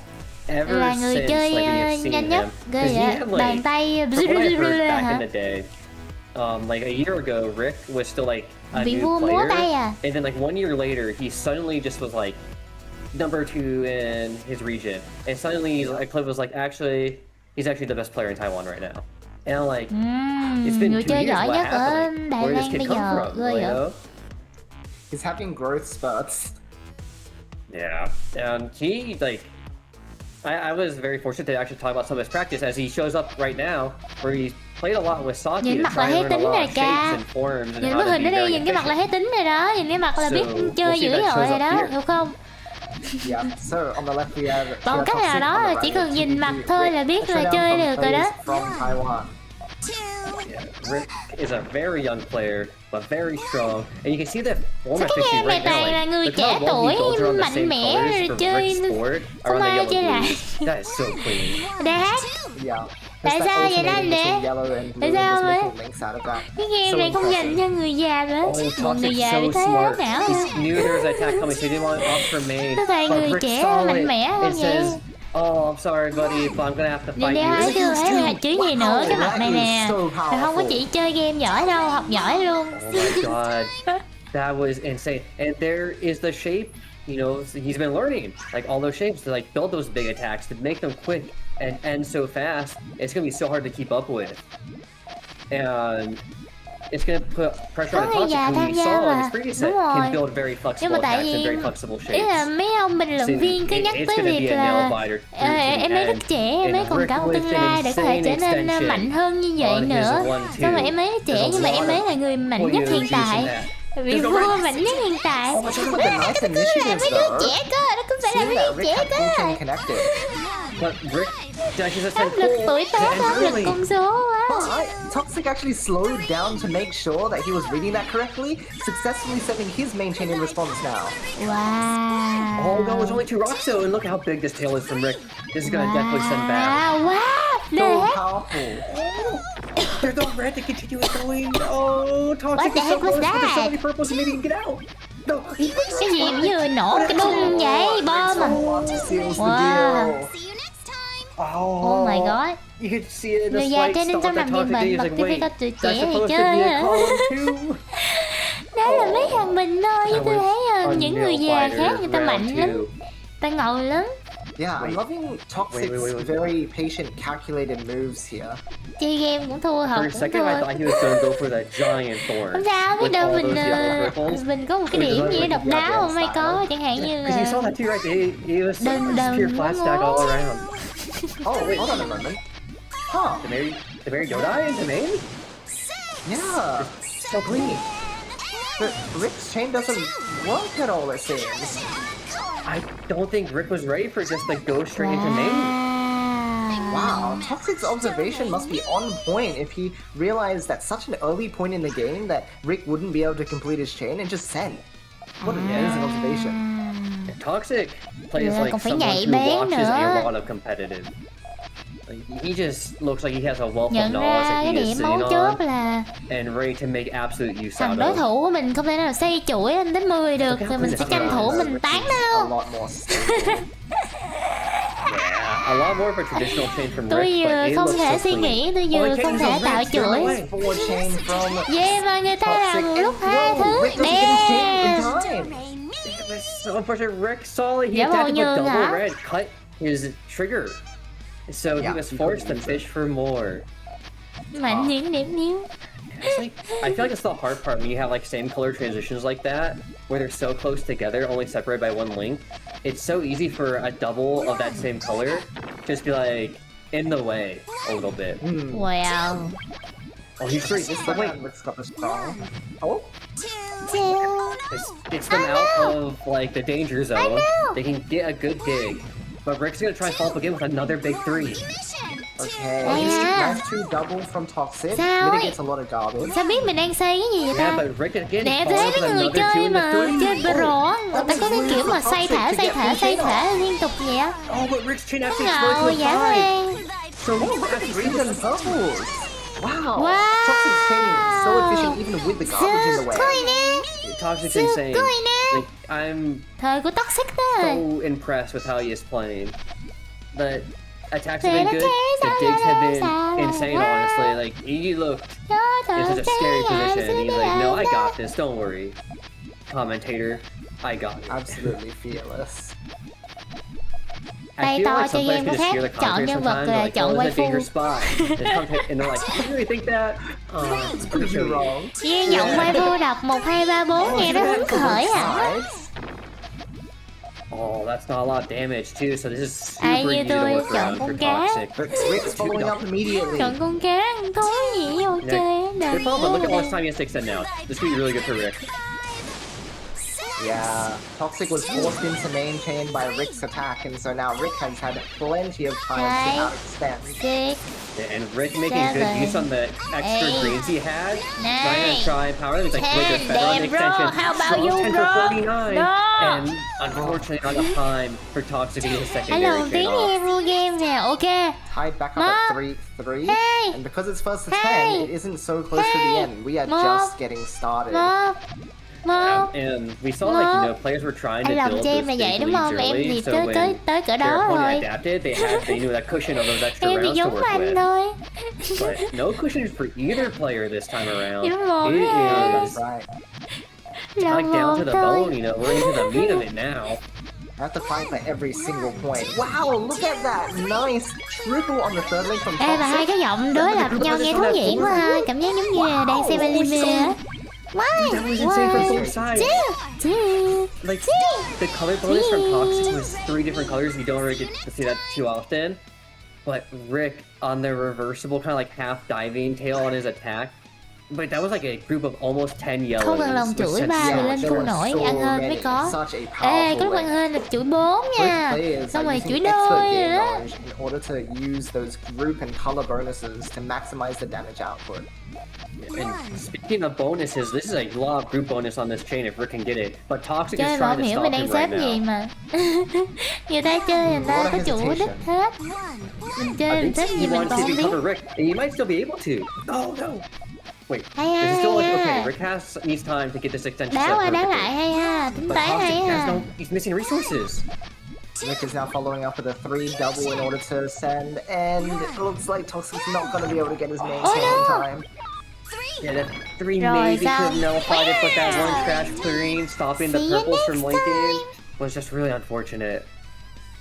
But Thế em như vậy as you là said được sao earlier, thấy mỏi right, it's rồi. still Trời only 3 ơi. to 5, so there's still a lot of stuff to be played. Em sẽ sớm hồi phục thôi. Cố lên nha. Tournament. Yeah, this will be interesting. Okay, immediate clear from Toxic, doesn't want to deal with it. He says, I'm gonna cover you. And actually, this is great. Rick didn't get to establish much of a counter chain. Yeah, But Toxic didn't get the red on top though, so there's only a 2 chain. But that might be okay, because like that might just stall Rick from getting down just a little bit longer to try and fix up his board. And I think he actually might be okay. Get out. Đúng vậy, chuyện nhỏ với 5 nhiên chain thôi, from mũi Rick, really mũi. solid dig down. Easy, không gì làm khó Yeah, được if duyên. only those reds had linked all the way, Toxic would have been in a much nicer spot, but See that you one next trash time. just was too hard to clear at the top. Rick này là Rick roll đối Rick thủ is hả? now lengthening I'm his gonna lead give you on his love. way I'm to gonna let victory you past the down. halfway point. And even though these sets have been so close, Rick is just showing that experience he has from playing in the PGRS, playing with some of the Japanese pro players, you know, taking those experiences to help just eke out those victories. Oh, this Wow, clear to the look one. at that. Scared Toxic. And that just shows that, you know, the intimidation factor Rick has been putting out, right? The strong attack after strong attack, making it really What? difficult. Why He's is going he for doing the that? extension. What is he doing? He's insane. What a style Bộ play. nhỏ nào tóc hồng cũng bị khùng vậy đó ta. Was the greediest thing I've ever seen in my life, and I have to respect it. That is I am going, because he saw the vision. He's like, wait, there's like Đúng a 16 rồi, chain tập in thể here. I năm sau want tôi it. đánh giải nữa, đúng rồi, năm And to sau be tôi fair, giành cúp vô địch. I mean, how often do you get to build a 16 chain in a match, right? 6, Per- 7. But wait, look at this tail from Rick and how the blues level out the yellows. That is so pretty. That is such a difficult chain to balance too. I just, again, showing those skills. Chuỗi khó để cân bằng hả? Kỹ thuật gì, kỹ năng gì, nhìn chả biết đang thấy gì Toxic nữa. with the tank this time. He's like, you know what? I'm not gonna be scared by one trash this time. Vậy I have trời time. ơi, bộ não của tôi. And now that Rick Chen is in a more difficult Như nó position, nằm this đó is cho a có great thôi, time for Toxic to sao? segue. Absolutely. It is That yellow, is blue, and red gets them. Oh, Cycles to the purple! He's insane! the purple's gonna cut a little bit early, but it's gonna be totally Quá dữ okay. rồi. I think he's still gonna keep alive. And look at his tail, Chuỗi man. đôi không? Choose 9. Trời ơi, chuỗi Double đôi on the không nine, luôn. being super powerful, sending so much back. Toxic Quá is not dữ. able to keep up with that. Hay à, chứng tỏ là não to lắm á. Know like just how much he can go for, right? Kind Sao tôi có cái đầu to chà bá mà but this time around he's like, I không để got làm it, gì I vậy got ta? this. Đấy bình thường người ta kêu là And đầu mà to for là Toxic, phải there's thông a minh good dữ lắm adaptation, rồi right? To wait on the khối one lượng block não crash, lớn you wait for rồi. the 3 commit. So À, Rick nhiều khi nó committed bự a mà lot nó of không có resources, nhăn but thì the sao? speed for Rick to just rebuild was so Nó phải nhăn intense. thì nó mới thông minh chứ đúng không? Thì nó to Yeah, thì that's been a nó common làm theme gì? here. Toxic has been playing super duper well, but Rick just seems to have infinite resources. Yeah. Rồi xong luôn, I don't know, chặn it luôn. makes you wonder where he's getting it all, right? You're like, wait, how did he never run out? Honestly, Oh, there's no red for Toxic. that's so powerful. Oh, wait, doesn't get away down. Oh no. I did like that sick ghost rotation from Toxic to, cycle pieces. You just realized that the 3 wasn't gonna take, it's gonna take way too long for him to get Trời down ơi. by the time Rick's chain would Đầu have been to done. mặc áo vướng. Yeah, the lack of reds there was really rough. You just had no Kệ opportunity đi, to nó get gọi là down, phong cách but em hiểu không? I suppose that's Rick's idea, right? If you get ahead of To the ball bù and được give them phần no nào chance chỗ to nhăn get chứ. out, Sao what can you được? do? Nó phải nhăn Yeah, thì I nó mới really thông minh like chứ that giờ nó Toxic is to trying to nó change làm up his nó key không corners có to see if nhăn they gì để can, phẳng find some lì gì. different options on the Gì board, để làm gì đâu. right? Like this Chỉ is được mỗi cái tờ. kind of almost like long GTR, but a little funky. But this should. Oh, it's gonna go right to main. Okay. Me too Well, bro. once again. Yeah, but there's a pretty big group Mọi bonus người on đầu that to 7. nè, That nó might đang be a nhìn little lên màn bit hình đi more là like cũng đuổi he thấy rồi. Mỗi lần mà tôi đứng chung với nhỏ nào là đầu tôi nó to chà bá. Yeah, but wait, will these yells get in Nhớ the là way? đứng No, chung với they're lại good. Okay, so okay. But the tail's gone? Canon, anh xa rồi đó, đầu to chà bá. Oh, and Toxic puts the Đứng red kế nhau yellow cái in đầu the tôi. column 4 Xong rồi là out tôi to thu the nhỏ 3. tôi lại thì nhìn nó lại kỳ quặc. Toxic the round. That's so Match powerful. point for Rick. And brain, you can't fault brain. Toxic for that because he is trying to play at Rick's speed, which is really difficult. So the fact that he is trying, I think, speaks go. volumes because he's still keeping his chains very clean and very effective. But when you have to play at a speed that you're not really used to, One. it opens up the room to misdrop a lot more. Trời ơi, Rick sắp win tới nơi rồi. Tôi sẽ có tính thắng không vậy? Vì tôi thấy ta ra That ra chain is gonna be mà. enough? This is a pretty big 7. It's Oh my goodness. Oh no. I can't believe that was so close. But there might not be enough time now because there's Rick's nữa ult is thì. like just long enough and just short enough at the same Trời time. ơi, hay quá ha. Bằng That's cách nào đó mà. insane. Rick goes and spends like Điêu not chuỗi even là the chừa entirety chỗ of xong his rồi cái chain. người ta quăng And hết rác vô Toxic cái has to chỗ mình respond chừa with ra his xong whole thua. chain. And it's not even enough. So Rick just has infinite resources like we were saying. He's just like, oh, I can send more and more and more. It doesn't matter to me. Congrats Quá to dữ. Rick for winning có with thể the gửi 7 chain rác attacking the hoài 3 luôn. chain main. Gửi nữa, gửi nữa, gửi nữa, gửi nữa. Oh my GG. god. But congrats to Toxic as well. For the first time I have seen them in a tournament. And again, kind of like similar to Fee, super sick medal for first tournament. Pretty Yeah, cool. Absolutely. And a really good Medal, performance to give back me that the medal! in the first place. That was What some about really strong performance against. about Again, me people are and saying my that medal? Rick is the new top player in Taiwan. Thôi, phải được So trao to huy have that chương gọi là contrast người, against that player, that's awesome. người năng nổ nhất. Especially when you think about like how Người close nhiệt that huyết set nhất. was at the start, and even throughout, right? That was Chơi like ngu nhưng mà được cái 3-3 nhiệt to huyết start được off không? with, and like 3-5, and then it was Cho just medal đi chứ. Rick was able to get the adaptation, but it wasn't easy for Rick. Like it took him half the set basically to like figure out, okay, where can I, take advantage of Really dumb. toxic weaknesses, Sao lại cái tên thì nghe kỳ hả? Yeah, definitely. Yeah, It took a lot of time ngầu to build vậy that hả? momentum required to actually win the set. And honestly, really impressed with how Rick played, especially because he brought out shapes in his ability that we did not see during the overseas final. Wow. And part of that, I think, goes back to what Vua he was thua talking nhà vô about địch. for Lâu anyone lắm who's mới like như vậy seen là some khỏi of the cái stream kênh này matches, bây tournament giờ. matches, where he mentioned, I want to learn to use the shapes that like pro players like Saki and people near use to make my chain stronger, so I have bây more giờ ông cái options in khăn tournament. cái khăn trên And the cổ fact that cái he was ông willing bên to bring that trái in khăn xanh lá tournament, đó, it maybe had some làm dicey tôi nhớ moments, hồi but trước overall they worked. người ta hay And bán I con think thú this như speaks bông Shiba like Inu, huge credibility to like nó hay đeo cái his khăn skill màu xanh level lá như at such a vậy á. young age. Nhớ Yeah, không? that willingness to learn and adapt new Có lấy cảm hứng strategies không ta? and not go stale is something that, well, younger players are more oriented towards that mindset, but I think it's something that we can all learn from, in the idea that you can continue to pick up new forms and try them in tournaments. And Miệng chôn. yeah, they might be a little dicey, but in the end, they're just going to make you improve as a player Mua thú như bông overall. vậy làm And so if chôn. you just keep Lạ grinding vậy at tự it, nhiên kêu you'll be giống able to chó. put out those good results in time. Đừng có nhét chữ rồi I nha. love the younger players, like Chúng ta có thể lấy Ricky cảm hứng từ tất cả mọi and, thứ nhưng mà they không just bắt kind of buộc show mình like phải you là can nó still mà. be creative in a game Ủa là cái that gì was nữa made trời? like what Giờ 30 thấy years một cái xì ago. tai rồi rất là đẹp 25 rồi. years, it's the anniversary. Lấy this cảm year, hứng so không được it hả? has Yeah, Phải là so long. nó mới được But the mới fact được that làm hả? Mới được xài 35 hả? years and people are still coming up Lão thật. with new strats or like doing kind of like reimaginings of old strats, right? Con gái nó giống chó tức là is dễ insane. thương. Like Hoặc Rick không. with these big group bonuses, these crazy attacks. A Clive, upping his efficiency, right? It's no longer What? just L shape Nhưng mà or ở đây flat thì, stack. It's let's do flat stacks with L shapes in it. Môn này or, dễ like, thương thiệt nha. there's just so many crazy decisions. People Hello, not chồng splitting yêu, đã Puyo's vậy, off. chào em. It goes deeper and deeper.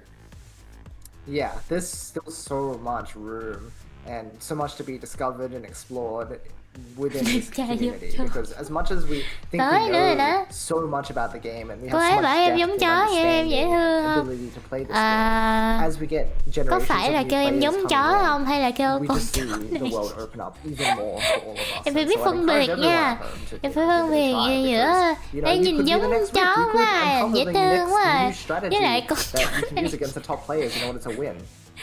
And Phải biết phân it's biệt super nhá. exciting because I would say over the last few years, Đúng people rồi, have gotten Sega, more Puyo experimental. của Sega Because before, mà. I would say before the last 2 years, like the last 5 or so, right? Japanese pros, people in overseas, it was kind of like GTR runs the show as a form, Yeah. and then maybe sometimes you see sandwich or L shape.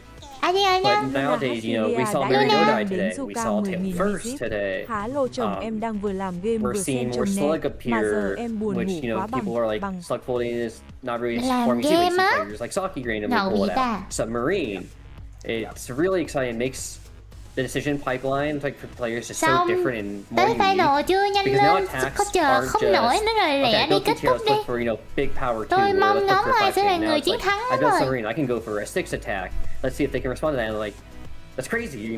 It's so exciting. Yeah, the game is a little less rigid than it used to be in terms of play styles. People are really finding their place and managing to pull it off at a high level. Một chữ một lạc quan cho You lời think about khuyên. it, a Clive kind of, I The would say has a more blind leading the traditional style, blind. whereas Rick is like the new, young blood, right?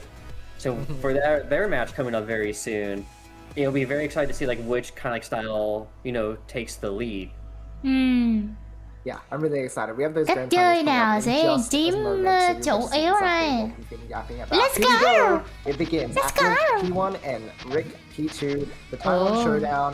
Let's see who can bring it home today. Hai cục đầu tiên rớt xuống thấy giống I don't nhau know if á. I can even predict this. Đây I là feel like hướng these đi two are của so pro player even. sao? They played each other Damn, bằng so một cách much nào đó throughout, nha. like the last year. Nó giống nhau quá vậy. And Rick just goes for me. Cái nền ở dưới giống nhau á kìa, mà dù xếp ban đầu khác nha. Tới cục số 3 là xếp khác rồi, mà cuối cùng thì nó vẫn giống nhau. Oh yeah, I think you're right. Rick saying like, okay, you got me. Okay. Wow! Oopsies. Okay. Yeah. But I respect it, that's like Rick trying to keep up the speed while also using those other shapes. Yeah. And Rick đã sometimes, cố gắng you will have để those giữ oopsies, tốc but độ theo doesn't kịp. mean you can't clean it up. Xem trong tutorial rồi. He's got plenty of Xài time cùng in một the set friend to sao go. rồi. Yes, he does. And it feels like right now Rick is looking for some of those larger group bonuses where the Clive is keeping his chain very efficient. Oh, Rick is going. Rick with 3 One attacks. chance. One It was so good. And that clip is just so covered. Rick's gonna send a power 3. Quảng nhỏ nhỏ vậy á, nhưng mà không phải là muốn tạo nhỏ như là tạo đâu nha. Oh my Chứ god. tôi The cũng strong thử rồi đó mà tôi đâu chain làm into được the đâu. consistent follow-ups. See you next So time. difficult to react to. Impossible, in fact.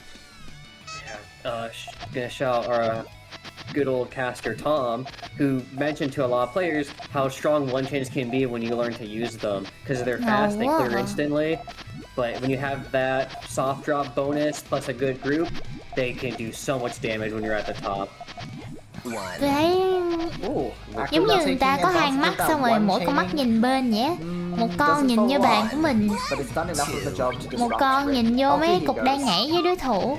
Oh wait, Rick has such a good 2 response. Hai con mắt không phải là nhìn cùng hướng một lúc à. Thế này là mắt I bé like ra this. mới Rick has chơi được another đó ta. attack if he gets a green. Oh, this is gonna be huge. Nice 3 chains. Nghe hát mèo Kuro á. Ở đâu trời. Hello ra Over nè. to think about it, it looks quite tough, but yes. Wow, ngang tài ngang sức. Wow. The Puyo was just fine, just long enough for Rick to get through that chain. Cliff has to build so fast right now to have a chance.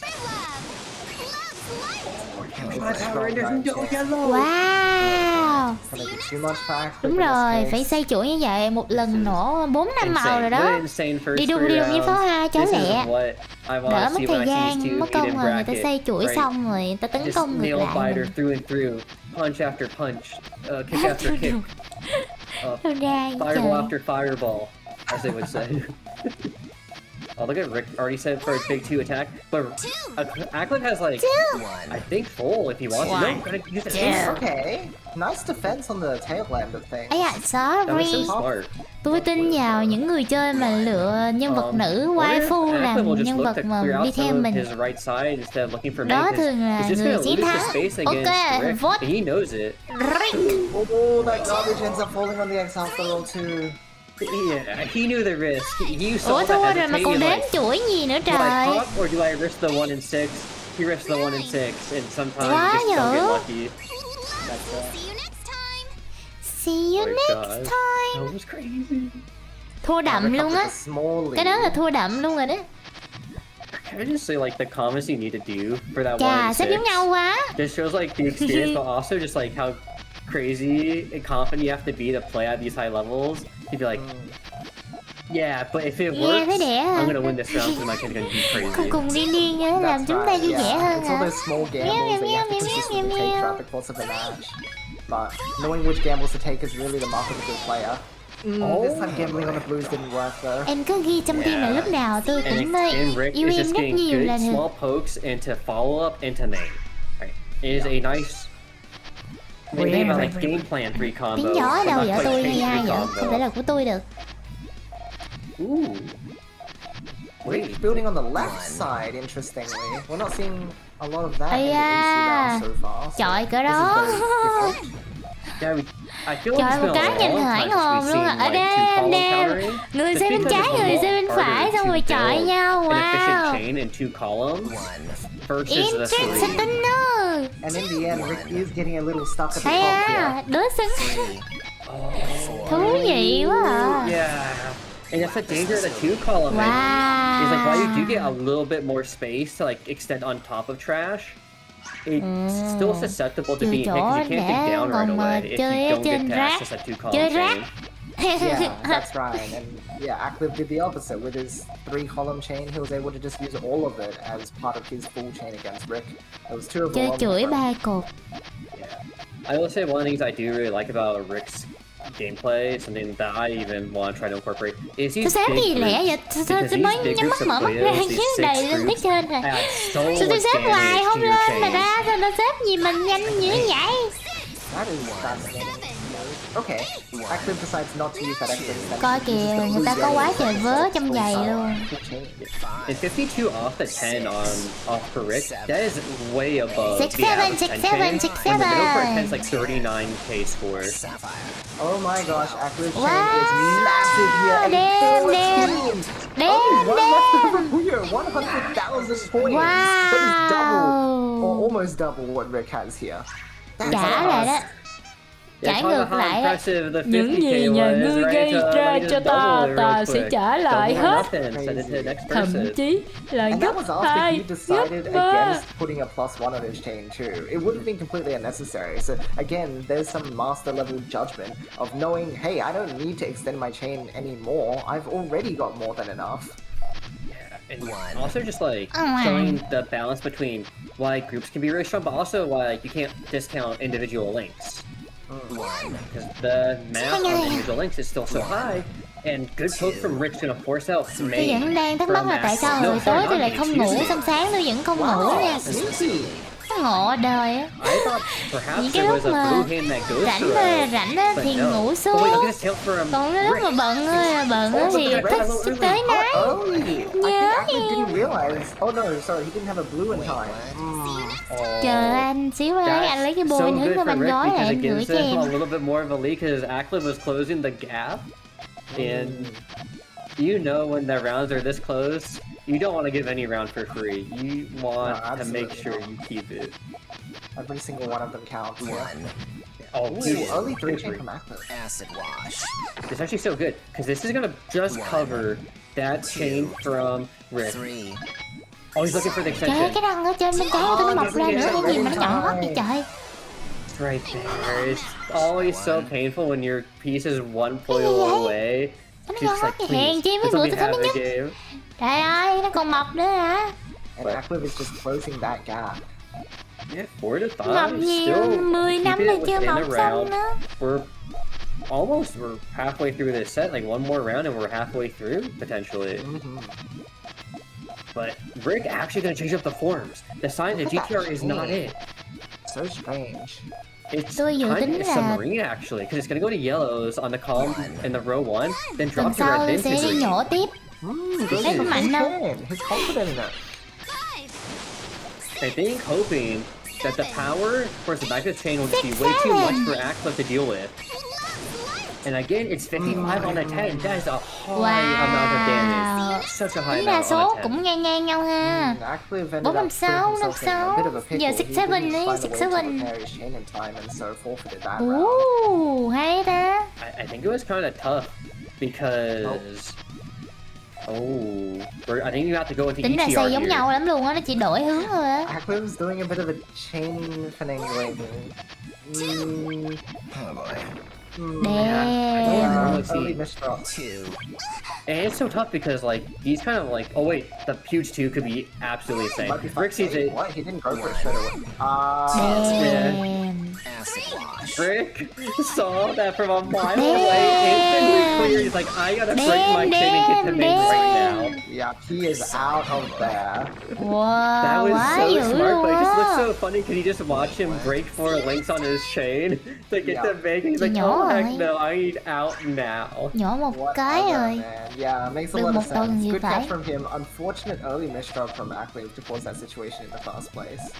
Yeah. I feel like Flint's getting Acklet trouble here is because Rick likes to prioritize a group bonus over individual links.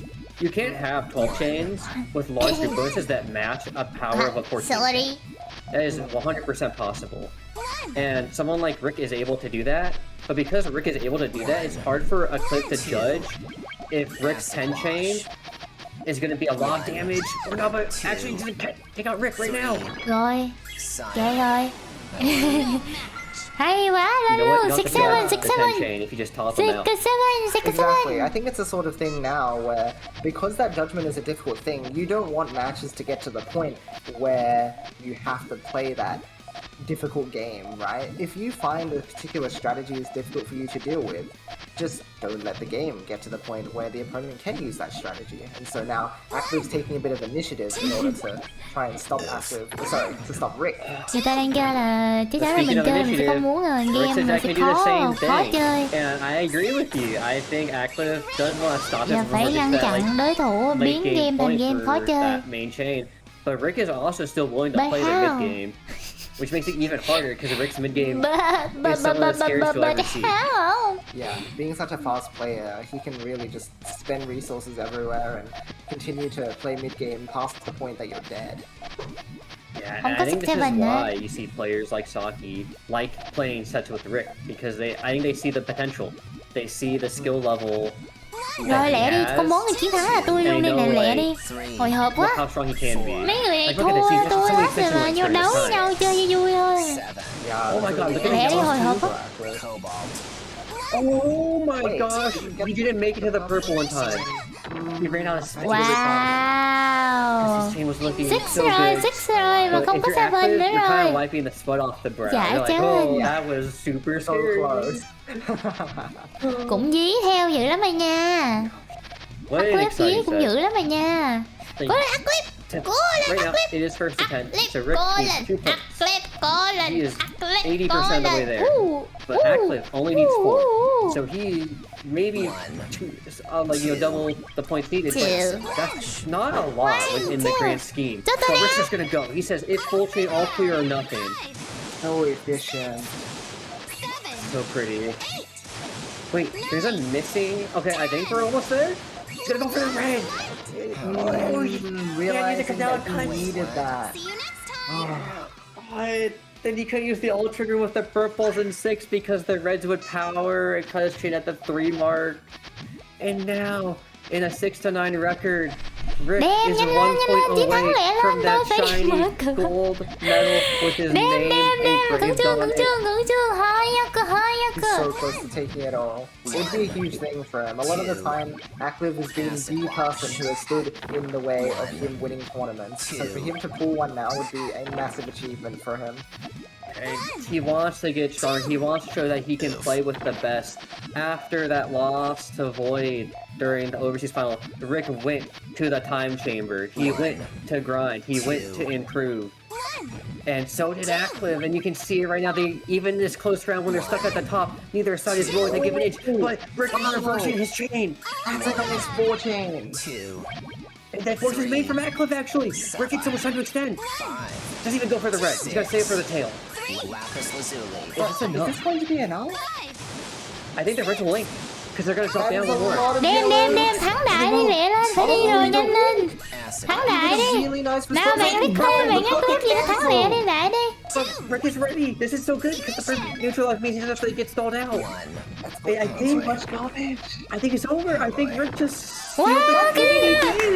Wow, chúc mừng Jimmy của tôi đã mình châu Á. Rất cưng. Ok, đi nha. Từ And từ it's such a mọi người, chờ nail tôi biter. xíu It's nha, such a tôi phải đi mở close round cửa. after round battle. Somehow sneaks away 4 rounds in a row away from a cliff. That was That's insane. That incredible. was so tense. Wow.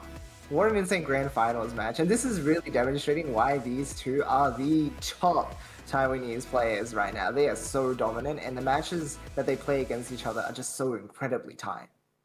I had to take a deep breath after that one. I could feel my blood pumping after that match. The skill level on display was insane. You can see, like, for all the people who would watch, during the PGR season or other Sega events, could see the adaptation just from both of their play, the speed increase, the flexibility increase. And for players, me watching for the first time, they got to see, like, why these two are always at the top, right? Those rounds are back and forth, the chains were insane. Like, a Cliff showing the mastery over length, but Rick showing the mastery over, like, powers and groups. Yeah, absolutely. Both of the players really let their strengths shine in that match, but in the end, Rick was just a bit too overwhelming of a threat. A lot of the time, Akliff just got forced into sending main chain, and then Rick was able to outchain him after the fact. Yeah. You get to see Cliff getting that gold. Oh, sorry, not gold. Rick getting that gold medal. Excuse me. Cliff getting the second place, and then Toxic and Fee getting that top 4 medal, each with their names engraved in it. It's congrats, man. That's so sick. Bragging rights and something physical to prove that you were there for that tournament. Medals are probably the greatest reward you can get for a tournament. Overpriced, in my opinion, personally speaking. As someone who's like kind of been on both the player side and now commentator, it's just nice because you can like hang it on your wall. You can you can just look at it. It's a good memorabilia of like all the stuff you did. Like when you're playing a sport, they give you like trophies for the season. It's like that. So I'm hoping in future Sega events, like we see more medals or trophies or things around that. I just think it's the coolest thing ever, honestly. Trời ơi đã quá vậy, Yeah, của tôi I đâu, think tôi có you phần make a không? really good point about just being able to look at your achievements, right? Like you put them up on your wall, you wake up in the morning and go, yeah, I did that thing. That's awesome, right? And you get a little ego boost from it. It's not, and also like there's like Dễ not thương even mà just còn ego hài boost, hước but it vui also vẻ kind nữa. of helps break that mental Được barrier. nha, lần sau 'Cause lại in a tiếp lot of tục mời sports, like, anh trai and other competitive video games, xài cái what khăn you'll hear chip from a lot moment of với players that work with Shiba either nhá. like mental health coaches or other players is like it's very hard to get that first like top cut and that first tournament win because there's like a mental pressure because you're like, oh my gosh, it's right there, it's right in front of me, I can get it. But Woo! you know, it's difficult and Gì it đây takes lắm time. But Taiwan Rick vậy? gained that top win today in first place from Taiwan, followed by Dữ vậy second place for trời. Acclive from a Taiwan. Phi and Toxic wrapping up top 4 from the Philippines, and Toxic also Chúc from mừng mấy Taiwan. vợ. Yeah, Tất that's cả đều là right. A vợ lot của of tôi Taiwan hết. dominance this time around, but good on Phi for also breaking through. And you know, from a demographic that we haven't seen much of in the community, and in general, again, I haven't seen Phi before this tournament, so I hope Chứ he là khó thở continues quá. to participate Là because thiếu his ngủ rồi còn showing chạy during nữa. this event was really exciting. Yeah, we had so many players from Vietnam, Taiwan, Thailand, Philippines, Vietnam, Hong Kong. It was all so cool. You nhắc love to Việt see Nam hai the lần luôn different kìa. communities overlap and Cảm ơn come ạ. together. Cảm ơn ạ. And just one more congratulations for TBP_Rick. What a Congrats, show. Rick. Yeah, That was an Minasan, incredible performance. Thank you to all of our players as well GG. for putting up such a great fight today in today's tournament. And remember that this isn't the end of it. Người ta Right? kêu This là is just có one of the có nhiều events người in the many that we chơi have to come. đợt So I hope all of you will giải đấu continue châu Á to này có grind nhiều and play nước and chơi, có Hồng continue Kông hay spectating Việt and cheering Nam, for mà our top Đài players as Loan, well, Nhật right? Phi. Because you know, it's nice to be able to thrive off of that sort of support. So make sure that you are directly telling the players how appreciative you are of the effort they're putting into the game. Nói Because đã. it's hours and hours. Ok, Yeah, and if you see on screen, I you should be able to see that think, QR code. that's enough. Đây là... Ồ, chị em mất tiêu. Đây, ta da. Đây là QR code để làm gì ạ? Đố cả nhà biết. Cái QR code này là để cho chúng ta làm khảo sát. Vâng, dành cho những người không thấy cái comment được ghim trên kênh chat thì chúng ta sẽ sử dụng cái QR code này để làm khảo sát nha. Mọi người scan và điền HIBIKI Yuka giúp mình nha. Cảm ơn rất nhiều. Đừng quên làm khảo sát đấy nha. Đừng quên làm khảo sát đấy nha. Sao hôm nay chơi vui không? Quá vui. Quá vui. Quá thú vị. Mỗi lần mà tôi đi vô thi đấu là toàn là có chuyện để nói không à. Mỗi mùa mà tôi đi thi đấu là lúc nào người xung quanh tôi cũng kêu là trời ơi nó mắc cười gì đâu, sao nó đừng ơi là đừng. Nó xếp cái gì mà nhìn không thể chịu nổi. Nhưng không sao, biết đâu đó thì lại mang lại niềm vui cho người khác hoặc sự khó chịu ai don't know. Điền từ 12 giờ rồi, không sao, ý là ai mà không tìm thấy thì quét mã để tiện điền hơn thôi. Ok, vậy là chúng ta lại hoàn thành một buổi Puyo khác nữa rồi. À, là một mùa chứ. Một mùa đấu Puyo nữa đã qua. Vậy là tôi đã đồng hành với Puyo được 2 mùa. Không biết có mùa thứ 3 không, nếu như có thì tôi cũng rất là mong chờ. Biết đâu mùa thứ 3 tôi tham gia thì có một bạn Việt Nam nào đó cuộn cúp thì sao? Wow. Vậy thì năm nay là đối thủ thi đâu vậy bạn? Đúng vậy, mùa sau là mùa của chúng ta. Nhờ lỡ thua rồi, không sao. Còn thở là còn gỡ, chúng sẽ làm lại. Cố lên các em. Hãy mua Puyo Champions để luyện game, để cùng anh vượt xa lên tất cả những người khác, xâm chiếm thế giới, thống trị loài người. Let's go. Ban đầu bị ép, giờ cuốn quá mê rồi. Đâu ai ép đâu, vừa mới thấy là đã khoái rồi đó chứ. Tại vì nó dễ thương, chỉ là chơi không được cảm thấy buồn thôi, cảm thấy buồn, cảm thấy bi trong lòng. Thấy bi trong lòng nó không hiểu sao. Cũng coi tutorial, cũng luyện nha, cũng ngồi xếp nha, nhưng mà nó không làm được.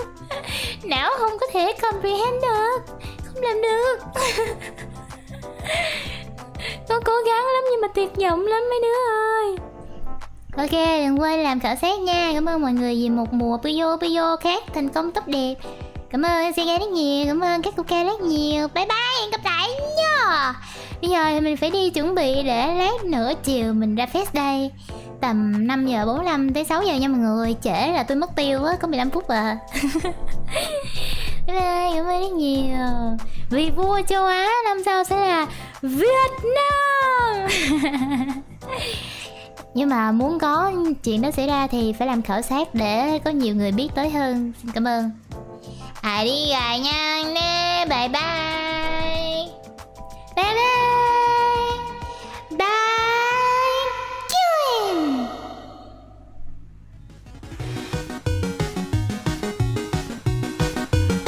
Đừng quên để lại một comment ở dưới stream nha, để cho Sega xem.